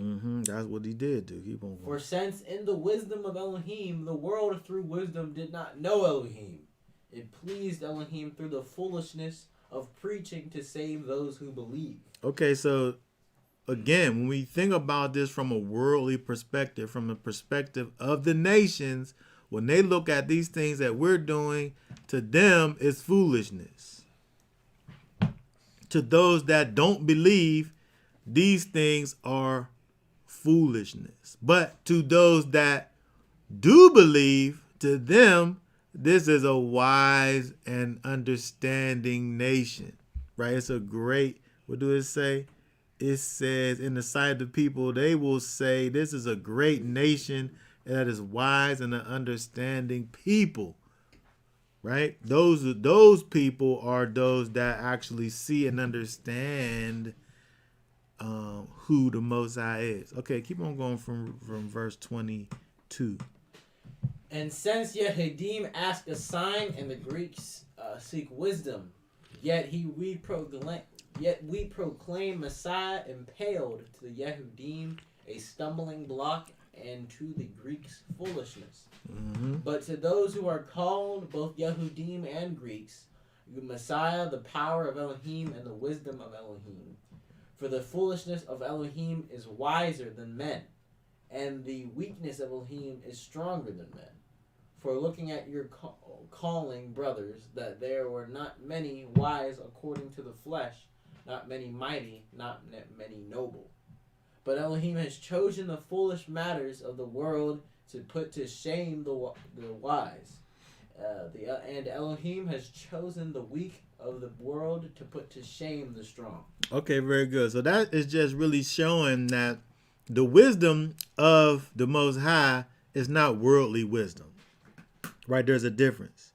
And in order for the people to be able to understand the wisdom of the Most High, there has to be some type of a separation from that worldly thought process to gain that understanding. Revelation, right? It takes that revelation of the Most High. And so again, when we think about what is being said over in Deuteronomy chapter 4 and 6, in terms of the other nations looking and saying, surely this great nation is a wise and understanding people. These are people who are actually seeing and feeling the light of Israel and understanding that there is indeed an Elohim who is there for his people, the ones that he loves. Okay. All right. So what do we have over here? Let's see here. Some comments. Psalms 3, 2, and 3. Many there are who say of my soul, there is no help for him in Elohim. Selah. But you, Yahweh, are a shield around me, my glory, and the one who lifts up my head. Very good. And verse chapter 33 and 10, Yahweh brings the counsel of the nations to nothing. He makes the thoughts of the people to be of no effect. Yes. Worldly wisdom is not wisdom, right? It's worldly wisdom, right? And it's something different than what it is that the Most High is doing. It can make you successful in the world. Yeah. In the world, yes, absolutely.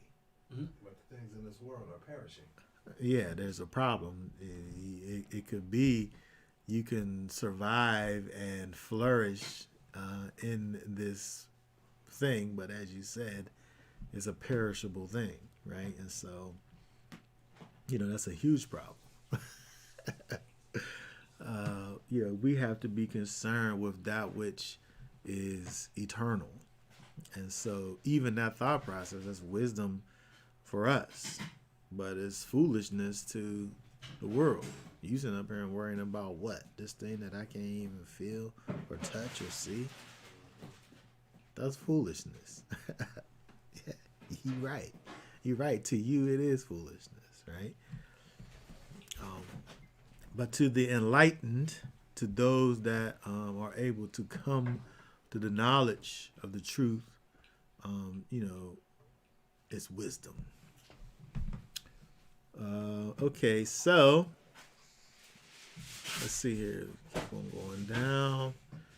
We go down. Read for us verse 9.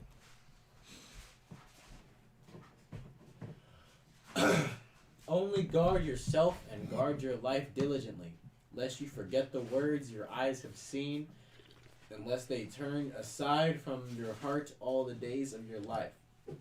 And you shall make them known to your children and your grandchildren. Okay, very good. So again, we have this kind of, this repeated thing. Guard yourself, guard your life diligently. Guard your soul. Shamar your soul, your nefesh, your appetites, right?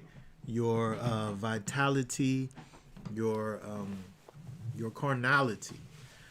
We think about our nefesh, our soul, our lusts and desires, right? We have to guard this. It says right here, give heed to yourself and keep your soul diligently. Guard it, protect it, keep it. Again, the mind of the flesh is death. The mind of the spirit is life. So we have to guard our soul. We have to allow for our carnal desires to not be something that rules us and reigns over us, but we have to, rule and reign over our carnal desires through the power of the Ruach HaKodesh. He says all that in the context of lest you forget the words your eyes have seen. Right? If the Most High has shown to his people these magnificent wonders, but your carnality is able to cause you to forget what your eyes have literally seen.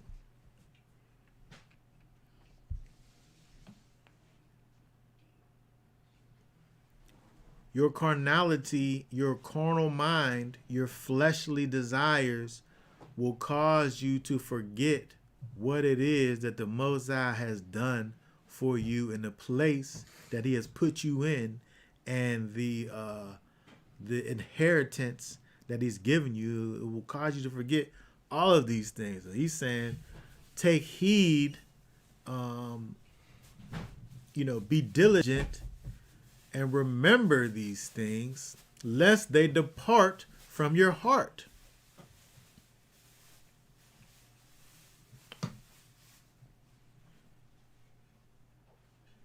He says in verse 10 to remember the day that you stood before Yahweh at Horeb. Remember Mount Sinai. Remember all of the flashings and the lightnings and the thunderings that happened. Remember the way that you felt. Them people felt so strongly about not hearing the words of the Most High anymore, that they asked Moses to be the go-between. Remember what that is, what these events did to you, so that you don't forget these things and follow after your carnal mind. Mm-hmm.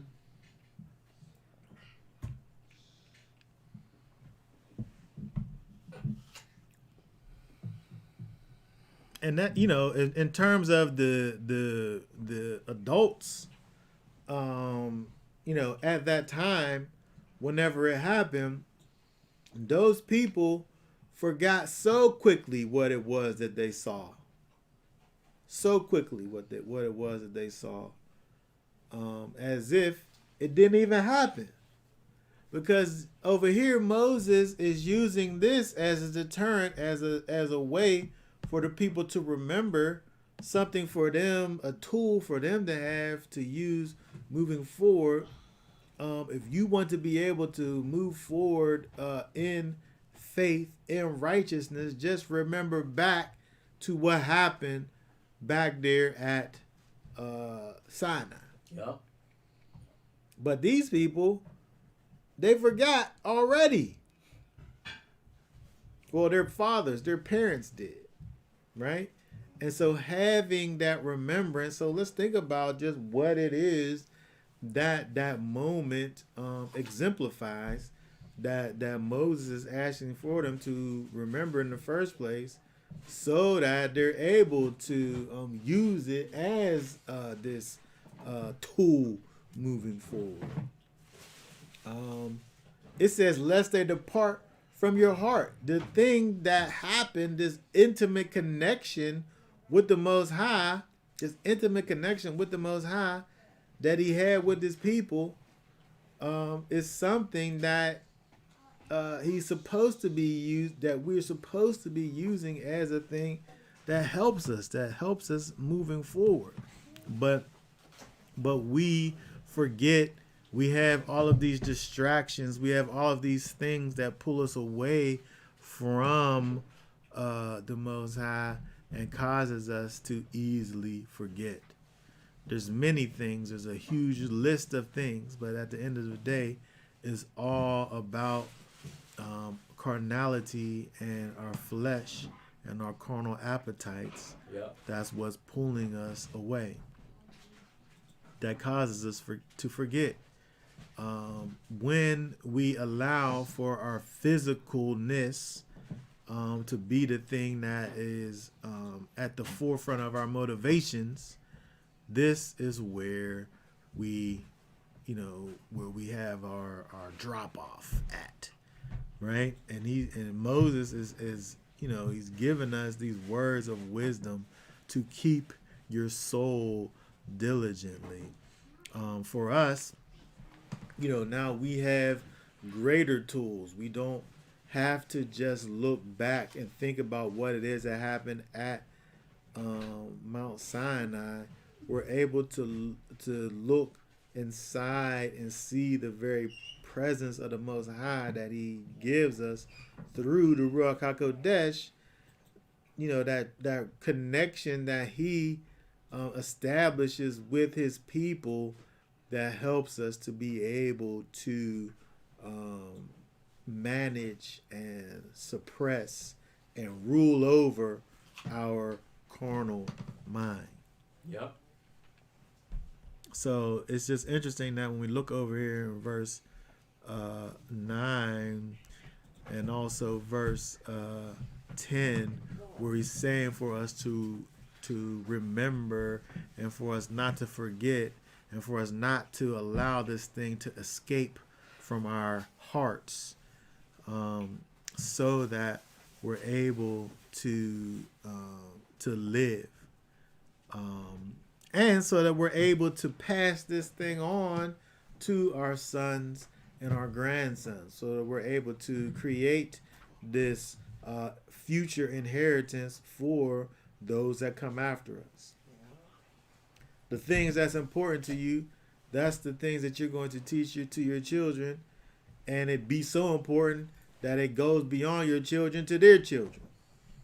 Yep. If it's something that's not that important, it's not going to be that thing that gets carried on to the next two generations, right? Your sons and your grandsons, right? But when we think about this thing that is our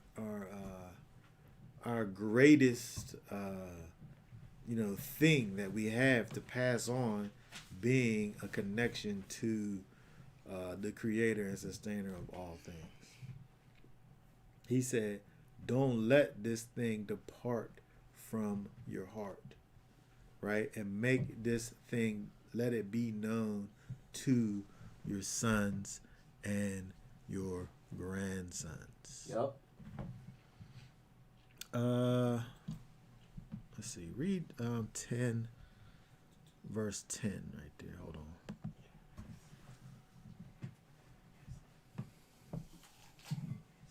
Verse 10. Verse 10 says, "The day when you stood before Yahweh your Elohim in Horeb, Yahweh said to me, assemble the people to me, and I make them hear my words, so they can learn to fear me all the days they live on the earth, and teach them to their children." Mm-hmm. So there's two things here that we're dealing with here. The idea of learning to fear Yahweh. Learning to fear Yahweh. Those people learned to fear him real quick because they experienced his fullness as he was on top of that mountain. When they seen the lightnings and the thunderings, and they heard the sound of the trumpets that just got louder and louder as the Most High spoke, right? Yep. And so, when we think about this, understanding that, this is one of the most important things that we should understand, this idea of fearing the Most High, right? Learning the fear of Elohim. Because without it, we just going to do whatever we want to do. If we don't have the fear of Yah in us, whatever. I'm going to do whatever I feel like doing. Who's going to stop me from doing it? What consequences am I going to get as a result of it? None. I live my own life. I'm the master of my own domain. I rule my life. Every once in a while you gotta put your fear in these kids, because they forget that they forget who's the boss. Let's just sat quiet the whole time. They forget, right? But it's the fear, right, that they have. And it says, so that they learn to fear me all the days of their life, not just for a little while until they come up into some trials and some tribulations, because that's what's happened. They went up there and they heard the Most High's voice, and they heard him, and they were fearful, and they knew that the Most High, he was way too powerful and mighty for them to even hear his voice. But then as soon as they was out in the wilderness and still start getting thirsty, then they like, well, what's he doing? He don't know what he doing. He brought us out here to die. They lost the fear that quick. And so we had to get to the place where we learn to fear the Most High all the days of our life. Right? So that we live a life that is constantly causing us to be diligent in keeping our souls so that we can live and inherit the land. Right. Yeah. So like if we didn't guard the command, and our children observed us not guarding the command. Yeah, why would the they next do it? Generation Why'd they be worse? It's going to be even worse than the first one. They'll say that we was just some hypocrites. That's why we're at where we're at. In this place where we got these people for generations. We have generations of people who don't even have zero connection to the Most High or anything that's righteous or whatever. And so now, these people have diligently taught their children unrighteousness. Really, for real. And where we're sitting up here talking about the idea of diligently keeping our soul or guarding our soul, these people are letting their souls just be free. Where Paul tells us that we're supposed to put our body into subjection. They say, nah, my body's free. My body do whatever it want to do. Anything that my body want to do, it could do it. Because it's free. But that's the complete opposite of what is the Most High saying. Again, worldly wisdom is foolishness. And this righteous wisdom is foolishness to the world. Yeah. It's the complete opposite, right? And so, he's telling us that he wants for us to cause for, this righteousness to be taught to our children, where we perpetuate righteousness and reproduce righteousness in ourselves and teach it to our children. And again, teach lamad to the children is bruising, right? So we're bruising ourselves and we bruising our children, and we teaching our children how to bruise their children with righteousness, right? So that we may live. So that we may live. All right, let's drop down to verse 15 here. Let's see here.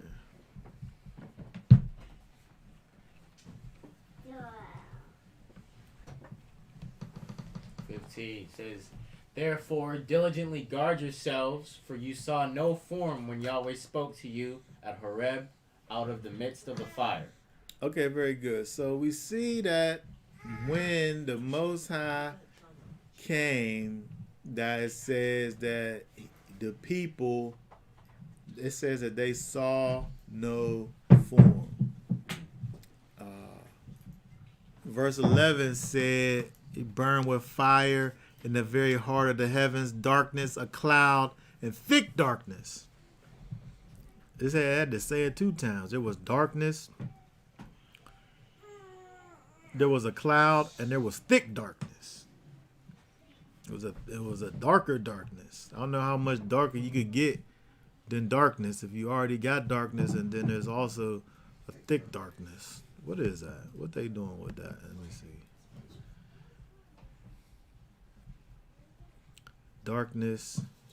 Oh yeah, it's a whole other word. So you got the darkness and the clouds and the thick darkness. This word here is choshek.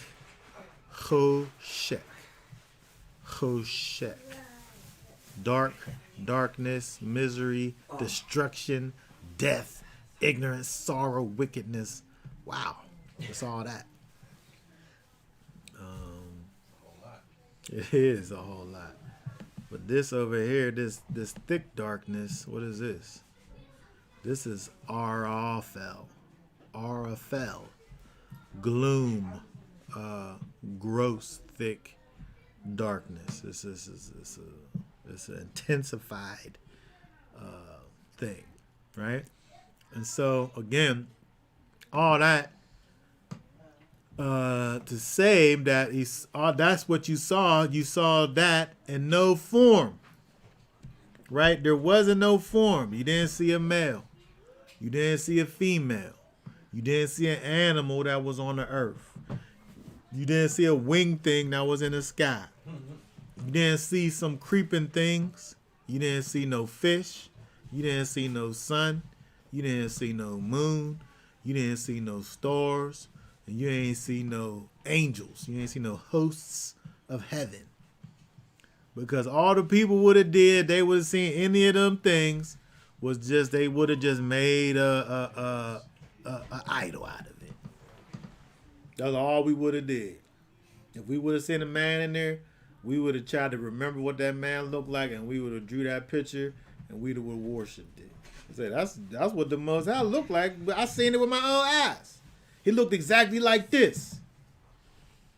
Let's go ahead and build it, and then we could just have a picture representation of the Most High. But he said he didn't come like that. He didn't come with a form, because if he did do that, we would have sat here and worshipped it.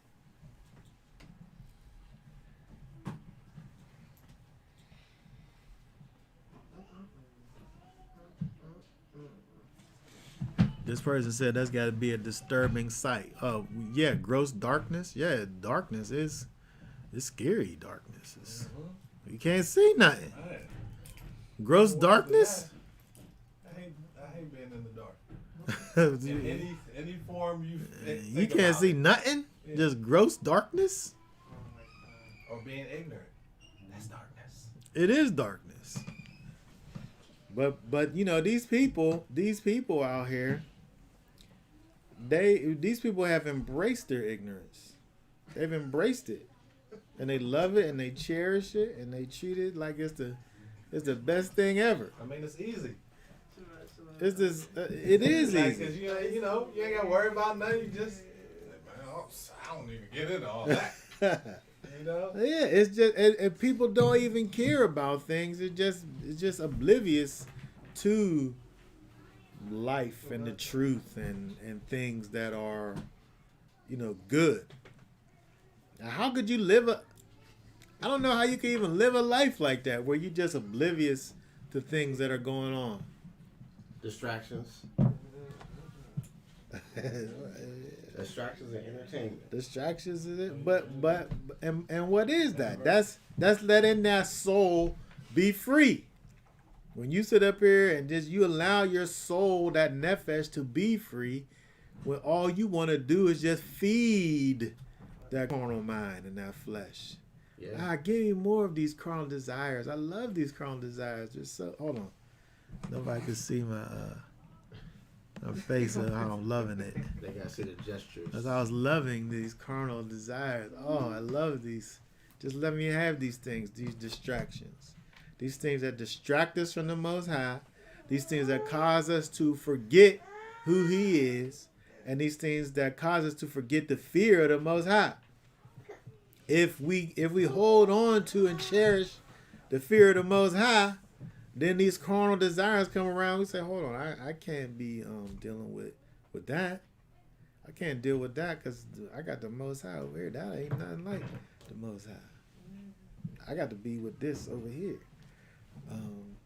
Because these things that distract people, it's a force. And so if you don't have the counter force to the wicked force that the things that these distractions, they pull you in. It's like, and once they pull you in enough, it's just you getting pulled in, like the scripture said, all different directions. Mm-hmm. But if you can't guard it, Yeah. you don't got to guard against the distractions. It's gonna pull you every which way. Yeah. And that's what we have to be out here doing. That's what Moses told for them to do. And that's what we have to be doing to a greater degree through the power of the Ruach HaKodesh. Is that we're actively out here, actively fighting against those things which are fighting against us already. We're in a war. We're in a battle.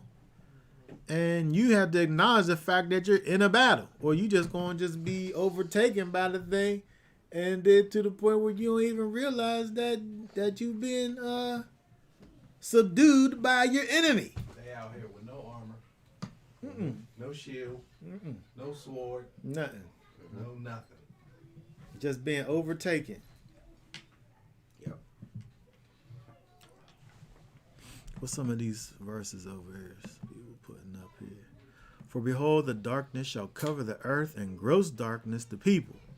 But Yahweh shall arise upon thee, and his glory shall be seen upon thee. And so that's interesting, because when you think about the fact that we literally live in a place where darkness covers the earth. And there's a darkness on the earth, and then there's a greater darkness on the people. That's what that says. There's a darkness on the earth, and then there is a gross darkness, a greater darkness on the people. But Yahweh shall arise upon thee, and his glory shall be seen upon thee. That's just like when we talked about the other verse where it talks about the people looking at you and talking about your knowledge and your wise and understanding people. That's the people who are able to see the glory of the Most High on you and recognize it for what it is.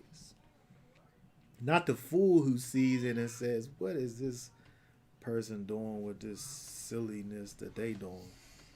It's Saturday. You supposed to be at work, getting that time and a half. And you sitting up there missing out on that money? That's foolishness. Well, remember that then they thought you wasn't serious because you went to work on Saturday night. I know.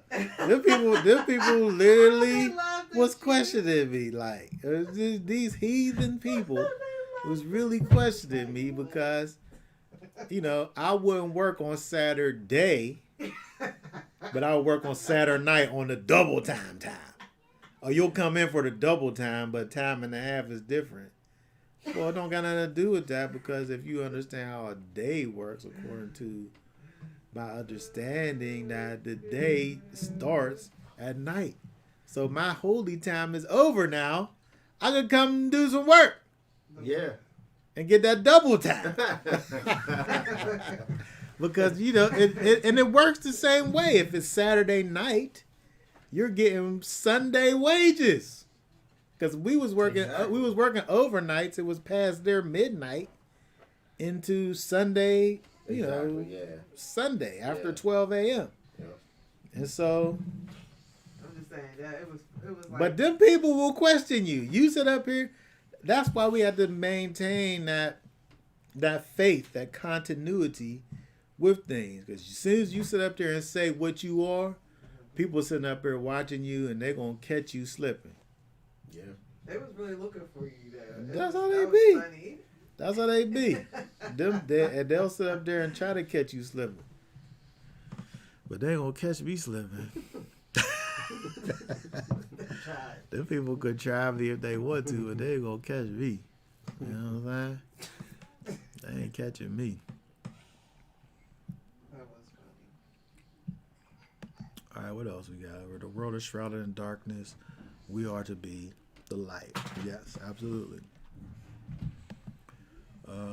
In the gross darkness to people, does this mean that they are spiritually afflicted mentally? Is it something that we see in our people today? I mean, yeah, of course, yeah. The when you talk about the people, the people are so gone, because of these spiritual infestations that they got. These things is like they got this spiritual virus inside of them that gets in there and just attaches itself to the insides of you and multiplies on the inside of you. Where it's such a deeply rooted thing that happens with these people, and generational. Right? Again, just like we're sitting up here talking about how we have to pass on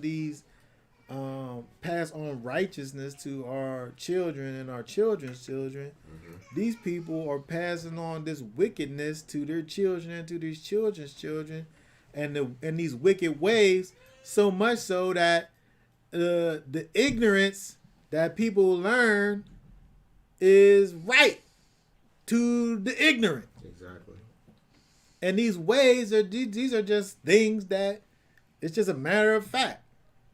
Like, it's a light thing when you think about like chitlins, for instance. It's just food, right? but well, you're right. It's not food. You're right. I misspoke. But this is a thing that you got caught slipping right there. I for did. a second. I did. I did get caught slipping. It's definitely not food. But these people treat it as if it's a food. Mm-hmm. And this is our so-called culture. Yeah. An African American. Yeah. And so slave food. Even if I was somebody who even partook of the swine's flesh, why would I eat chitterlings? Why would I eat? I never forget to this day over at your grandma's house. Mine? Your grandma's house. Because my grandma didn't make chitterlings. I don't know why you freaking But when I went in there to fix my plate and I mistakenly lifted the lid off of the chitterlings, oh my goodness. The smell. The smell of that stuff. I quickly put the lid back on. But the smell, it was like, it was in my nostrils. Did you know what it was? I didn't know. It just was a pot there. I was fixing my plate. And I just lifted it. Oh my goodness. Daddy. I knew because of what it smelled like. Not because of looking at it. It just was a pot of chitterlings. No, but had you ever seen chitlins before? Oh, yes. I've seen it Oh, before you because my father's side, they eat that stuff too. Okay. But it didn't seem like it was like a, you know what? Let me try some of these. I know I never tried them, but I'm not gonna sit up here and act like I only would experience it over at her grandparents' house. Okay. My grandfather used to go for New Year's and buy a hog's head with black eyed peas every New Year's and cook the whole head. He could put the whole head in the pot with the peas, with the black eyed peas. Listen, you eat from a pig, you eat everything but the grunt. Everything but the sound that the pig makes, you eat. Do they do that for other animals? No, I don't know. I think so. They grind stuff up and blend it in. I know you don't treat a cow like that. There's other parts of a cow that people eat. Maybe it's too big. The cow head in your pot. Oh, the whole head. I'm just saying. Oh, you saying with the head. I don't know where the tradition came from, but yeah. I remember going to the butcher and picking out a hog's head with my granddad on my father's side, for New Year's. And he would go and put that thing in this big old pot and stuff the thing down in there with black eyed peas, and they would tear that thing up. Is it safe to say that if you experience this coming up, according to the scripture, that's child abuse? I think this is child abuse. It's traumatic. It's traumatic. This is child abuse. It's traumatic to think about the smell of chitlins. And then you just fix it with hot sauce? No, you don't. That's good. Throw some hot sauce on it. You don't fix it with hot Throw sauce. some red hot on it. 2 shakes. 2 shakes. 2 shakes don't go on chitlins.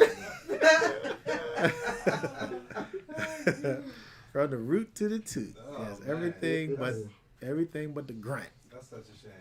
It is a shame, but we saying that this is the worldly wisdom and the deep rooted iniquity that's within the people that causes us as a people to look at these things and be comforted by.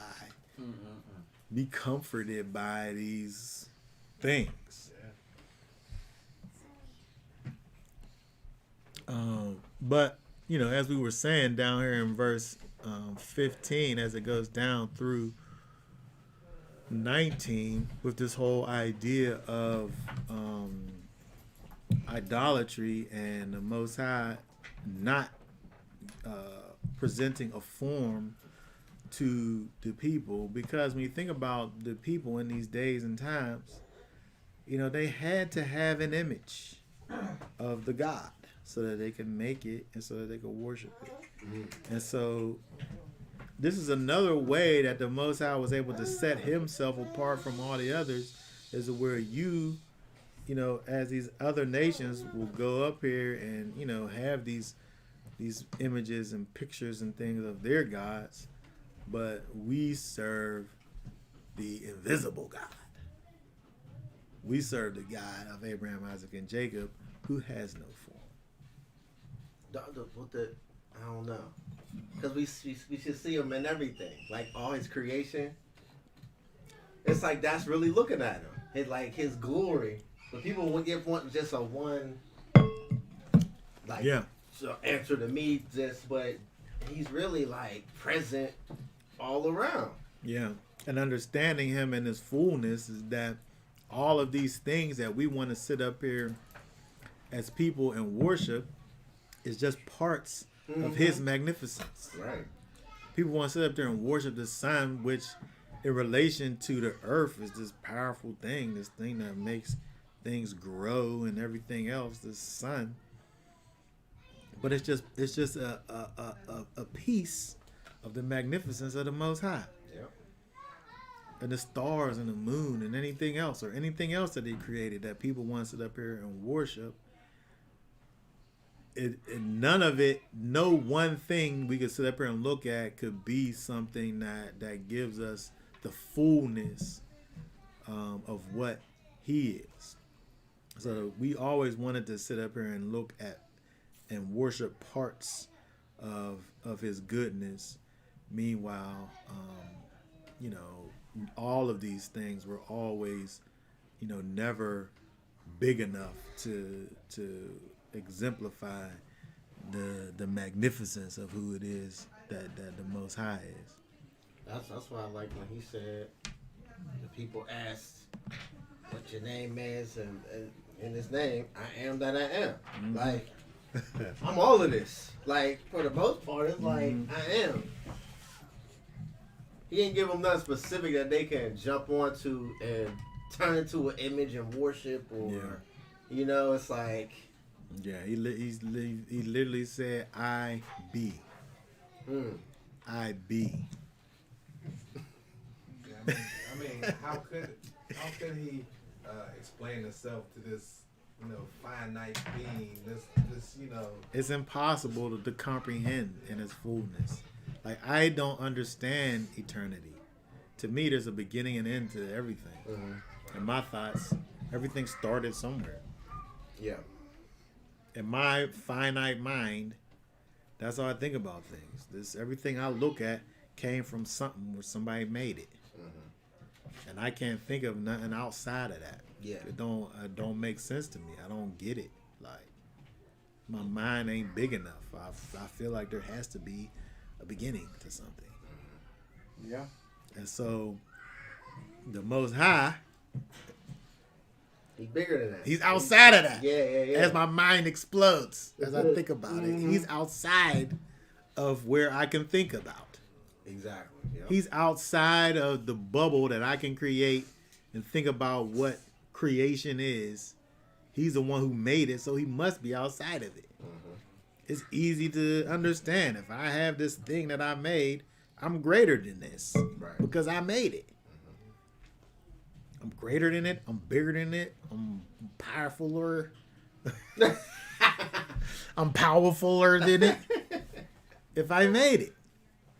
And that's what he is to us. If he's the creator and sustainer of all things, he keeps things in motion. If he's the sustainer of all things, he continues to make it possible for things to be. For this thing to keep on spinning. Mm-hmm. And for us to be where we are at. And for everything to be okay. Mm-hmm. And then once you realize that, it's just submitting to it. It takes submission. It's like... And that's all part of understanding and learning the fear of the Most High. When you understand what it takes to look over and understand that there's a reason why the ocean just stops right where it stopped at. Where it could just keep on coming. Yeah. Why do it just stop right there at that line? Right, there ain't no wall there. Mm-hmm. Exactly. Yeah. There ain't nothing that's making it stop from coming. But the Most High keep it back until he don't. Like, they make these movies with asteroids hitting. I don't believe that. Asteroid is going to do this and that. Well, granted, we do got a kind of a depiction, possibly, with Sodom and Gomorrah. He said fire and brimstone came from the heavens. Mm-hmm. But he ordered that to happen. Yeah. So it's like, they make movies scaring people about asteroids. We're just floating through space and anything can hit us. If the most High knows or can make something hit us or not. Mm-hmm. So it's like it's funny how people don't think that he's in control of everything. Yeah. Because they can put that on TV. We about to get hit by an asteroid, and everybody gonna freak out. Mm-hmm. It's to further create darkness. Yeah. Yeah. To just And perpetuate confuse people. that thought. Mm-hmm. All right. So let's keep on going over here. Let's get back to these verses over here. Let's look at a couple things. Let's look at verse 20.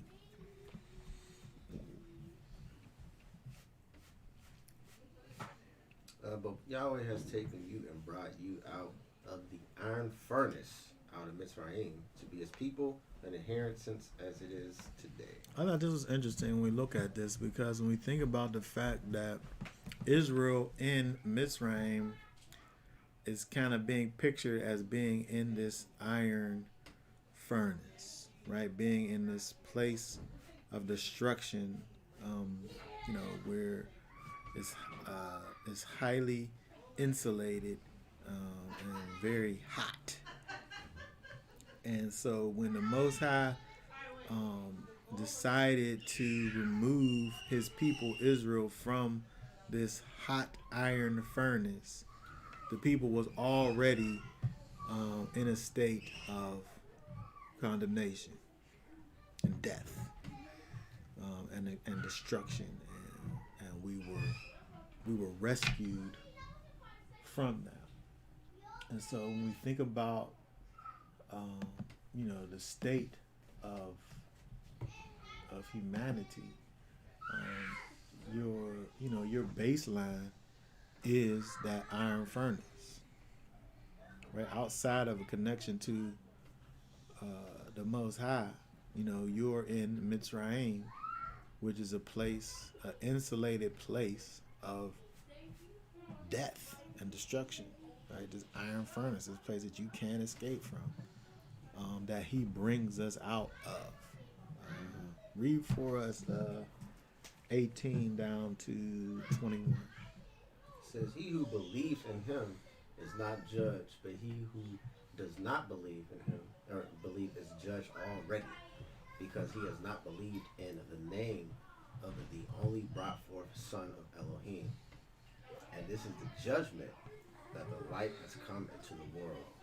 And men love the darkness rather than the light, and their works were wicked. For everyone who is practicing evil matters hates the light and does not come to the light. Hates it. He hates the light. Yeah, they hate the light, yeah. At least his works should be exposed. But the one doing the truth comes to the light, so that his works are clearly seen, that they have been wrought in Elohim. Okay, so and just add to that 36. He who believes in the Son possesses everlasting life, but he who does not obey the Son shall not see life, but the wrath of Elohim remains on him. It remains on him because it's already there. Right. Right? Like what we seen before up in 18, he's already judged. He's already condemned. It's not like we have this thing in America, quote unquote, where you're innocent until proven guilty. Mm-hmm. You got to be proven innocent. Your baseline is condemnation and judgment. You got to come over to the other side, outside of darkness. Because as a very little child, you come out, and as soon as you learn how to do things, you sin. Yeah. And nobody got to teach you how to sin. You just do it by yourself. Mm-hmm. Because we are, as human beings, are little selfish little creatures. Animals. We are animals. Part of the animal kingdom. People don't like to be referred to as animals, but that's what we are. He said we part of the creature, the creation. I sat and looked and be like, wait, we got hair. I mean, they say we can evolve from monkeys. Like, I don't believe we know that ain't real. But I'm saying we are like we're just advanced animals. We just the top dogs in the cave. Exactly. On this That's planet, it. we just giving the smarts over the other ones. Mm-hmm. Because the other animals are smart. The Most High gave them what they needed to operate here. They more in line than us. Well, that's the point. They doing what they was told to do. Yeah. Paid to do. Yeah. Mm-hmm. And so, when you think about that, you know, again, when you think about it, it's so easy when you look at these little kids and you know, these little babies, and nobody got to teach them how to be disobedient. You have to teach them how to be obedient. Right. Wow. You know, you don't got to teach them how to lie and how to cheat and how to be selfish. How to manipulate. You wow. These little kids are expert Master. master manipulators. Master. Yeah. How? How do they learn it? It's crazy. Where's it? What is that? Like, it's skillful. These people. No, I watched Ezra. Wait. First of all, how old is the baby? He just turned 1, but I'm before. I'm talking before. Wow. Before he turned 1, you could see the cry, because their community, they just don't know words. So he's crying. After so long, because the cry is so fake, no tears, nothing, but it's loud and crazy. You pick him up and he's looking like happy. Mm-hmm. I'm like, that was just to get you to come get him, just to do his bidding.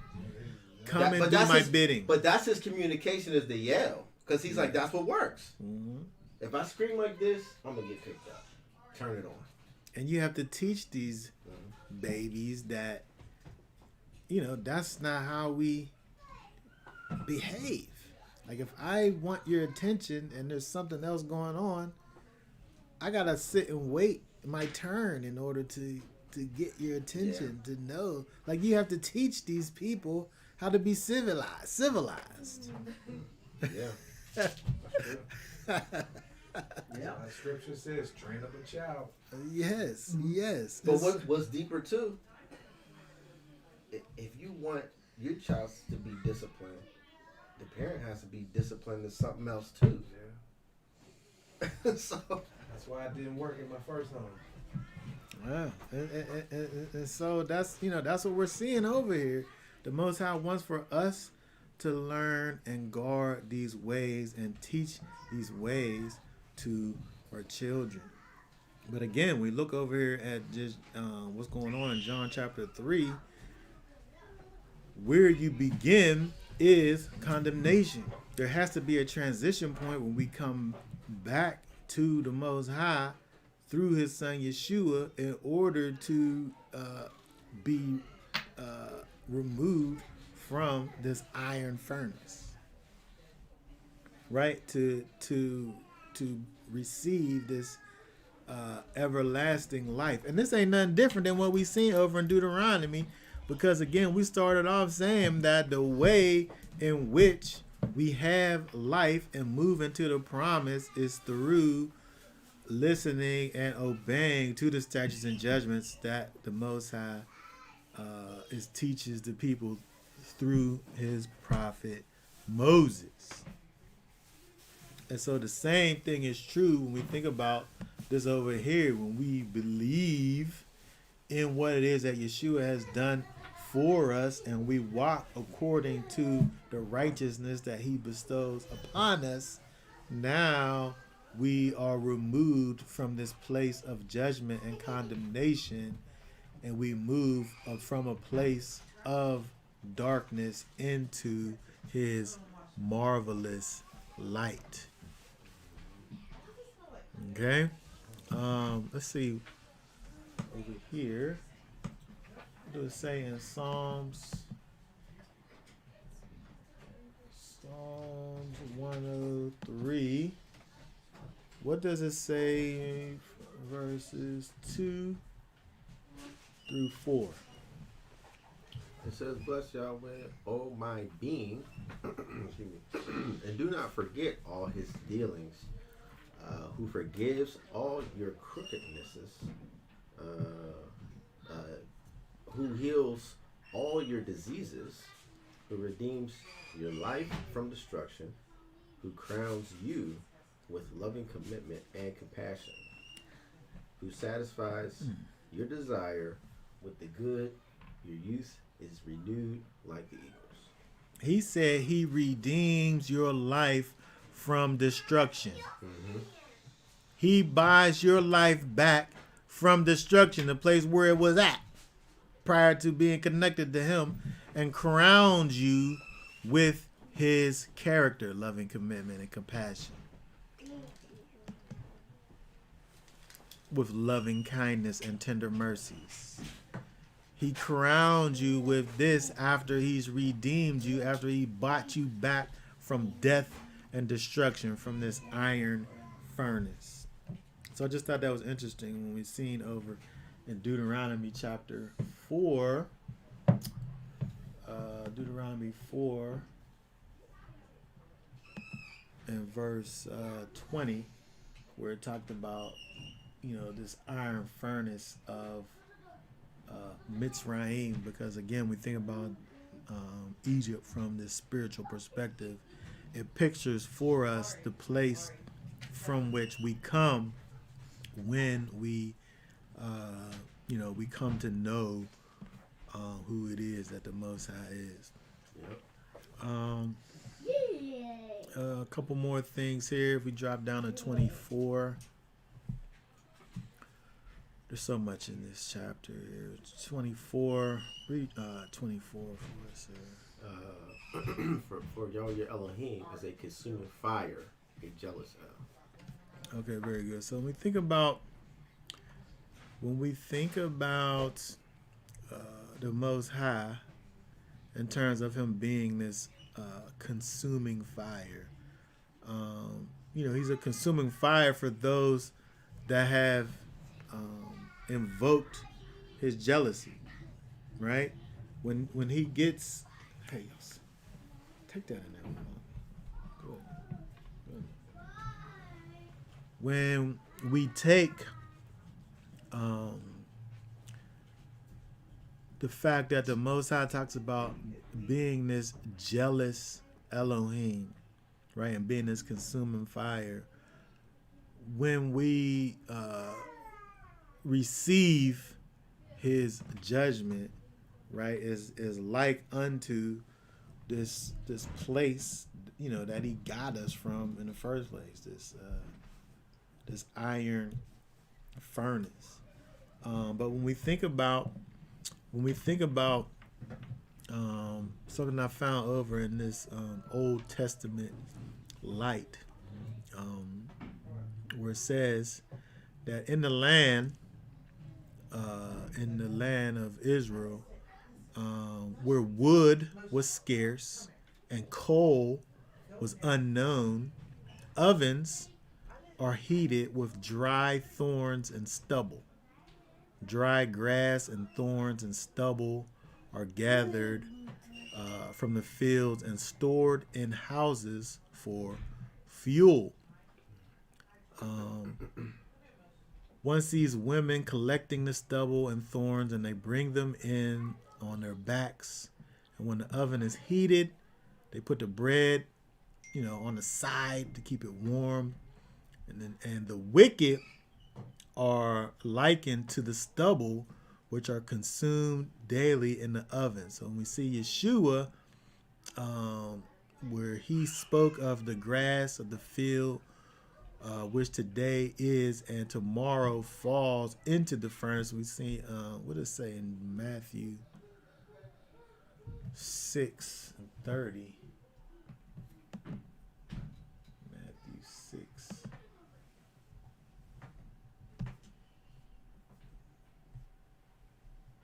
And 30. Read Matthew 6 and 30. Read that verse. Oh, 30? Yeah. Okay. But if Elohim so clothes the grass of the field, which exists today, and tomorrow is thrown into the furnace, how much more, O you of little faith? Or Okay. belief? Yeah, faith, belief is the same over there, right? So we think about this idea of the Most High and his wrath, right, being compared to this furnace. It's interesting. We think about this thing of this grass, and these things that the Most High caused to grow and flourish. But at the end of the day, these things are taken, they're cut up, and they're burned up in the fire, right? And so when we invoke the jealousy of the Most High, we become like this grass that burns up. He talks about the wheat and the tares, and the wheat and the tares both growing up together. But when he comes back as the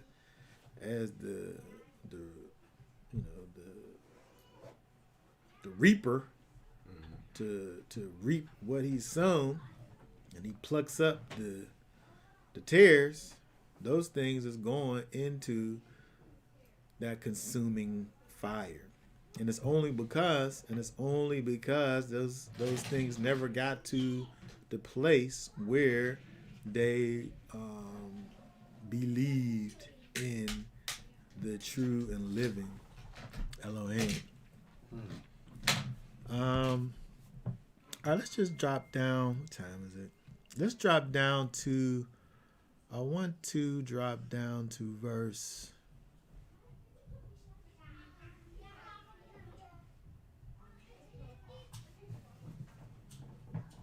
32.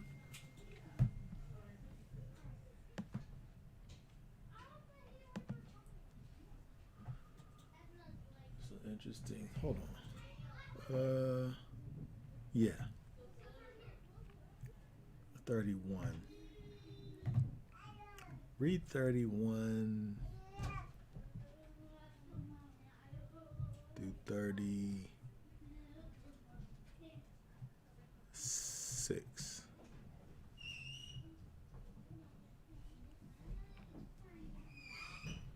For Yahweh Elohim is a compassionate El. He does not forsake you, nor destroy you, nor forget the covenant of your fathers which he swore to them. Actually, let's just look at 31 right now, because I think this is interesting, where we think about the fact that it says he will not forget the covenant that he made with your fathers, that he swore to them. Like, he's not saying that he swore anything to you. He made a covenant with your fathers and swore to them, right? And the things that we are able to benefit from and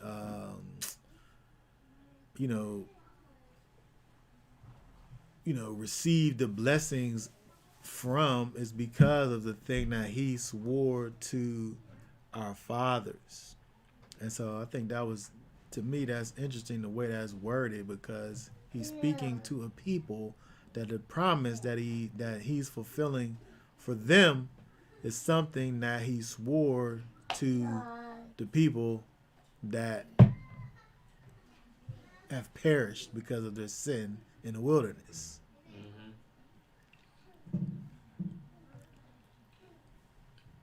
Okay, read 32 then. For ask now of the days that are past, which were before you, since the day that Elohim created man on the earth, and asked from one end to the heavens to the other end of the heavens, whether there has been a word as great as this, or has been heard like it. Mm-hmm. I asked that when I had a prayer, prayed like when I was in high school. It puts it perfectly, but I'm like, well, I was asking, like, what's the point of life for the most part? Yeah. What was a part of the prayer? And I'm like, I was looking at the stars. I remember that too, but continuing. He has a people heard the voice of Elohim speaking out of the midst of the fire, as you have heard and lived? Mm-hmm. No is the answer. The answer is no. No. Right? Or has Elohim tried to go and take for himself a nation from the midst of a nation by trials and by signs and by wonders and by battle and by a strong hand and an outstretched arm and by great fearsome deeds according to all that Yahweh Elohim did for you in Mitzrayim before your eyes? Mm-hmm. Again, no, he hasn't done this with any other nation. And it's interesting that when we look at this, dealing with this covenant, this promise that he made to our fathers that we reap the benefits from, is that we're it comes back to this whole idea of this inheritance, this things that we are connected to, that comes as a result of what happened before us, right? The thing that we have access to, right?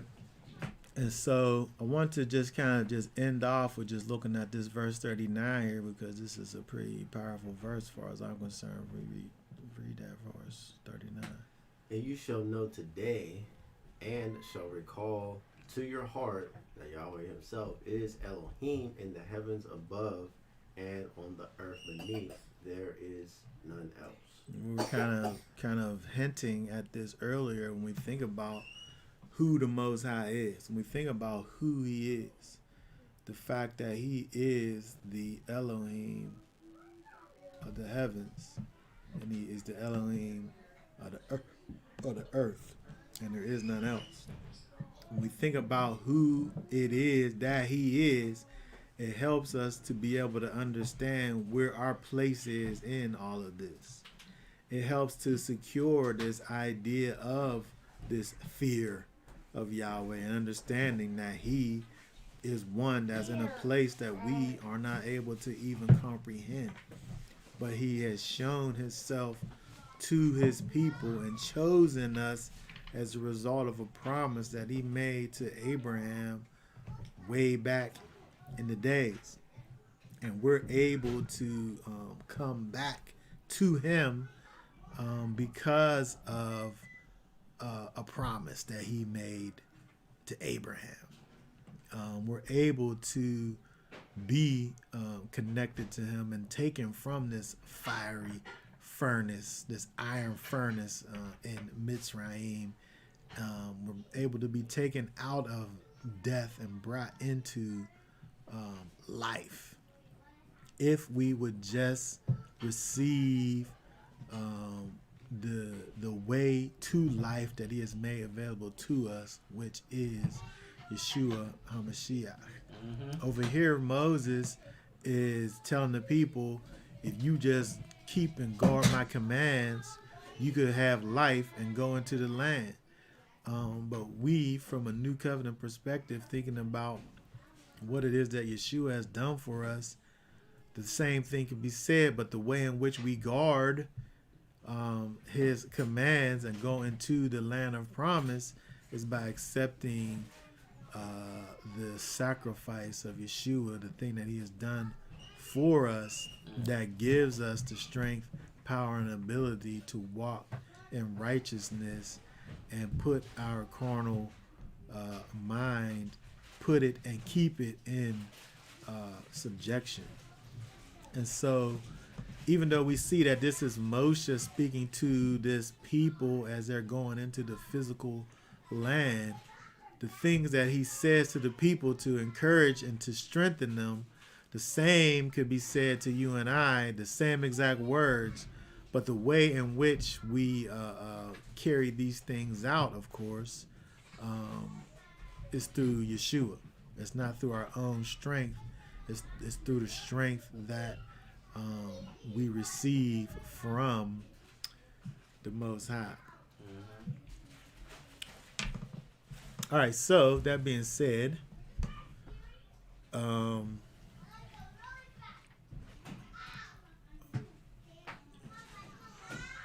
you have any last questions or comments before we go ahead and just be done for today? All right, so